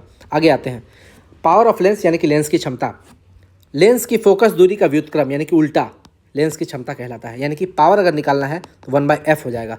और याद रखिए, उत्तल लेंस के लिए पावर क्या होगा? पॉजिटिव। हम बताए थे, क्योंकि f जो है वो उत्तल लेंस के लिए पॉजिटिव होता है, उत्तल लेंस के लिए f पॉजिटिव और अवतल के लिए नेगेटिव होता है। उत्तल को क्या बोलते हैं? कन्वेक्स। हम बताए थे कन्वेक्स। और x जो है कहीं ना कहीं आपको प्लस जैसा दिख रहा है, इसीलिए पॉजिटिव। ट्रिक जो है उसको याद रखना है। उत्तल लेंस के लिए आपको f पॉजिटिव होगा तो आपको उत्तल लेंस के लिए पावर भी पॉजिटिव होगा। अवतल लेंस के लिए f नेगेटिव होगा तो पावर भी नेगेटिव होगा। और पावर का यूनिट होता है डायोप्टर, यानी कि 1/मीटर। कभी कभी आपको क्वेश्चन में सेंटीमीटर दिया रहेगा तो सेंटीमीटर को मीटर में बदलना पड़ेगा पावर निकालने के लिए। तो ये चीज़ आपको याद रखना है। न्यूमेरिकल बनाते समय सावधान हो जाइए। मीटर, अगर कोई आपको क्वेश्चन सेंटीमीटर में दिया है तुरंत उसको मीटर में कन्वर्ट कर लीजिए, नहीं तो आपका पावर जो है वो गलत आ जाएगा। आगे बात करते हैं, पावर को ऐड कैसे करते हैं। जब भी फोकस दूरी को ऐड किया जाता है तो 1/f = 1/f1 + 1/f2 + 1/f3 ऐसे करके ऐड किया जाता है। रेसिप्रोकल को ऐड किया जाता है, उसका उल्टा व्युत्क्रम करके ऐड किया जाता है। तो 1/f को बोल देंगे पावर, 1/f1 को बोल देंगे P1, 1/f2 को बोल देंगे P2, 1/f3 को बोल देंगे P3। इस तरह से ऐड होगा। यदि लेंस टच कर रहा हो, दो कंडीशन है। मान लीजिए कि एक लेंस, दो लेंस, तीन लेंस, चार लेंस, बहुत सारा लेंस है, ठीक है, उसके बीच में कुछ गैप हो, गैप, तो ये फार्मूला यहाँ पे वैलिड नहीं होगा, इनवैलिड हो जाएगा ये फार्मूला। ये वैलिड तभी होगा ये फार्मूला जब लेंस एक दूसरे को टच कर रहा हो। देखिए दो कंडीशन बताते हैं। दो लेंस के लिए आपको याद रखना है, दो लेंस के लिए यदि दो लेंस एक दूसरे को टच करे तो पावर क्या हो जाएगा? Power P1 + P2। बताया था यही टच करने में ये फार्मूला लगेगा, P1 + P2। लेकिन यदि दो लेंस d दूरी पर रखा हो, टच नहीं कर रहा हो, एक लेंस और दूसरा लेंस के बीच में दूरी कितना है? d, तो उसका अगर पावर निकालेंगे तो पावर कुछ कम हो जाएगा। कितना कम होगा? P1 + P2 में से d P1 P2 को घटा देंगे। d हो गया दूरी, P1 P2 उसका प्रोडक्ट, d P1 P2 को घटा देंगे तो ये आपका आंसर आ जाएगा पावर का। तो ये जनरली आपका एग्जाम में नहीं पूछता है, यही प्रश्न पूछता है, ये पहला वाला। अगर लेंस एक दूसरे को टच कर रहा है तो पावर सबका सम हो जाएगा। अब क्वेश्चन यहाँ पे बनाते हैं, क्वेश्चन बनाते हैं। देखिए, एक उत्तल लेंस की फोकस दूरी 25 सेंटीमीटर है, लेंस की क्षमता बताइए। उत्तल लेंस बोल रहा था f पॉजिटिव हो जाएगा, यानी कि f हमारा क्या हो जाएगा? +25। लेकिन हम बताए थे कभी भी आपको सेंटीमीटर में दिया है तो उसको मीटर में बदलिए। न्यूमेरिकल बनाने समय याद रखिएगा, जब भी आप पावर निकालते हैं उसको आप मीटर में कीजिए। तो 25 को मीटर में करेंगे तो 1/4, 1/100, 25/100, ये 100 ऊपर चला जाएगा। और पॉजिटिव में क्यों आएगा? क्योंकि उत्तल लेंस है, उत्तल लेंस हमेशा पॉजिटिव होता है। तो 100 ऊपर चला गया, 100/25 यानी कि 4 डायोप्टर, 4 डायोप्टर, डायोप्टर इसका आंसर हो जाएगा। क्योंकि इसका यूनिट क्या होता है? पावर का यूनिट होता है डायोप्टर, यानी कि 1/मीटर। अब आगे आते हैं अगला क्वेश्चन पे। दो अवतल लेंस जिनकी क्षमताएं 5D और 3D है। अवतल लेंस है, अवतल लेंस का क्षमता नेगेटिव में होता है, तो इसकी संयुक्त क्षमता बताना है। तो पावर ऑफ कंपाउंड पावर जो है, यानी कि संयुक्त क्षमता P1 + P2 हो जाएगा। P1 कितना है? 5D नहीं लिखना, माइनस लिखना, क्योंकि ये अवतल लेंस है, अवतल लेंस में नेगेटिव होता है पावर। तो -5D और यहाँ पे -3D जोड़ देंगे तो -8D, यानी कि 8 डायोप्टर पावर होगा, लेकिन नेगेटिव में होगा क्योंकि अवतल लेंस है। आगे बात करते हैं। एक व्यक्ति अपनी आँख से 60 सेंटीमीटर से कम दूरी पर रखी वस्तु को स्पष्ट रूप से नहीं देख पाता। इस दोष के निवारण के लिए उसे कितनी पावर के लेंस का प्रयोग करना चाहिए? तो सबसे पहले आपको समझना चाहिए कि ये नेगेटिव होगा कि पॉजिटिव होगा, वो हम लोग को निकालना पड़ेगा। सबसे पहले समझिए, तो इसके लिए हम लोग समझना पड़ेगा यहाँ पर क्वेश्चन को। एक व्यक्ति अपनी आँख से 60 सेंटीमीटर से कम दूरी पर रखे, तो हम लोग यू ले लेते हैं 60, यू नहीं भी ले लेंगे 60, क्योंकि जो इमेज हमारा बन रहा है 60 पर बन रहा है ना, इसीलिए भी को ले लेंगे हम लोग 60, भी को हम लोग क्या ले लेंगे? 60, ठीक है। लेकिन यू हमेशा हमारा, जब आँख चैप्टर पढ़ेंगे तो हमारा पावर ऑफ एकोमोडेशन होता है, समंजन, आँख की समंजन क्षमता। वो आँख जो है list distance of distinct vision 25 centimetre होना चाहिए, यानी कि 25 सेंटीमीटर से कम की दूरी आपकी आँख में अच्छे से नहीं दिख पाएगी, इसलिए यू हम लोग 25 ही लेंगे। यू हो गया -25, भी हो गया -60। अब हम लोग इससे f निकाल लेते हैं। तो 1/f = 1/v - 1/u, इस फॉर्मूला का यूज करेंगे तो यहाँ पर आ जाएगा हमारा f आ जाएगा 1/f आ जाएगा 7/300, यानी कि f आ जाएगा 300/7। 300/7, देखिए f हमारा पॉजिटिव आया, एफ पॉजिटिव आया यानी कि कन्वेक्स लेंस का यूज करेंगे। तो एफ पॉजिटिव आया तो पावर भी पॉजिटिव आया, लेकिन एफ पॉजिटिव आया सेंटीमीटर में, क्योंकि यहाँ देखिए सेंटीमीटर दिया है। हम आपको कभी बताए थे सेंटीमीटर को मीटर में फटाक से चेंज कर लीजिए, यानी कि 300/7 हो जाएगा हमारा 3/7 मीटर। अब पावर ऑफ लेंस निकालेंगे तो 1/f यानी कि 60 इसका उल्टा 3/7 का उल्टा 7/3 डायोप्टर यानी कि 2.33 डायोप्टर प्लस में, यानी कि हम लोग कन्वेक्स लेंस का यूज करेंगे। कितनी पावर का लेंस चाहिए?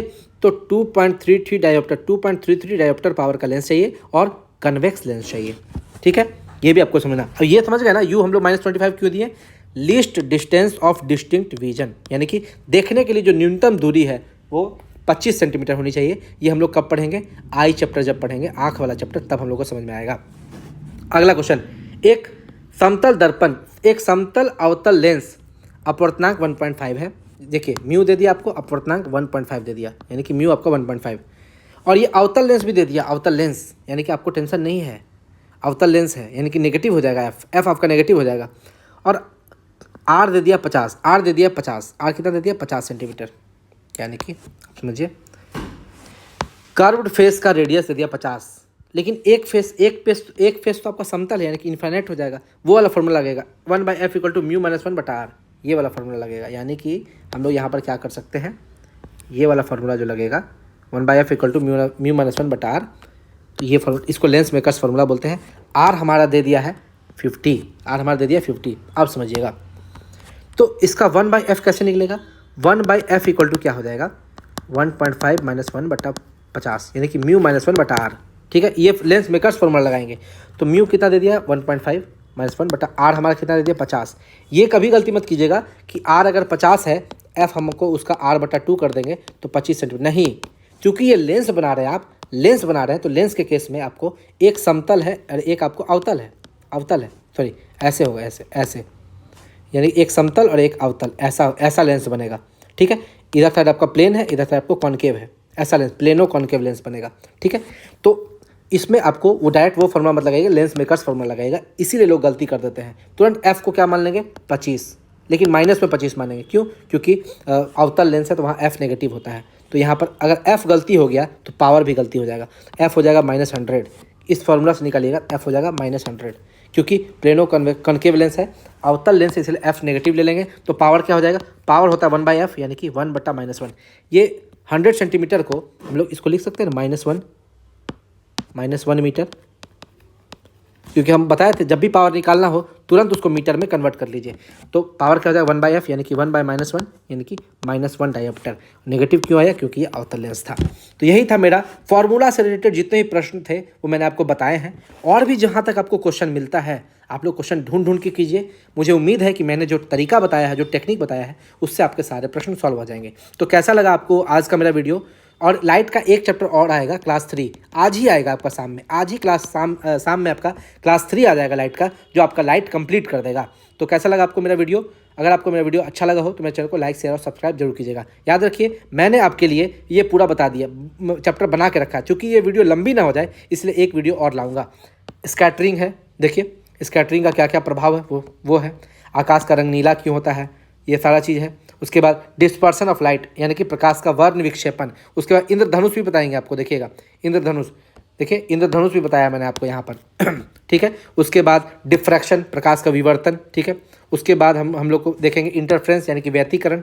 उसके बाद हम लोग देखेंगे पोलराइजेशन, देखिए पोलराइजेशन यानी कि ध्रुवन, ठीक है। डबल रिफ्लेक्शन भी देखेंगे, ठीक है। उसके बाद आगे हम लोग देखेंगे ब्रूस्टर का नियम, और उसके बाद हम लोग देखेंगे मेलस का नियम, और यहीं पर हमारा लाइट चैप्टर खत्म हो जाएगा। लेकिन एक टॉपिक और बचता है, आई। तो याद रखिएगा आई चैप्टर जो है वो आप बायोलॉजी चले जाइए, बायोलॉजी हम पहले ही बता चुके हैं। बायोलॉजी में आपको एक टॉपिक मिलेगा सेंसरी ऑर्गन्स।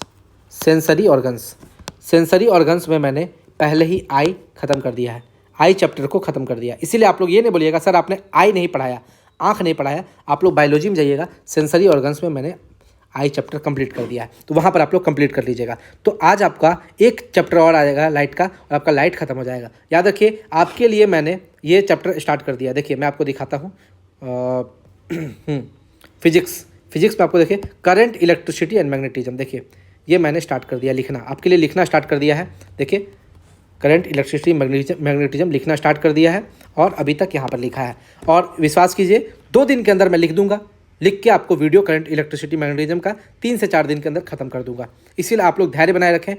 जिसका भी ग्रुप डी का एग्जाम है वो लोग धैर्य बनाए रखें। लाइट को अब खत्म करके ही कोई दूसरा टॉपिक स्टार्ट किया जाएगा।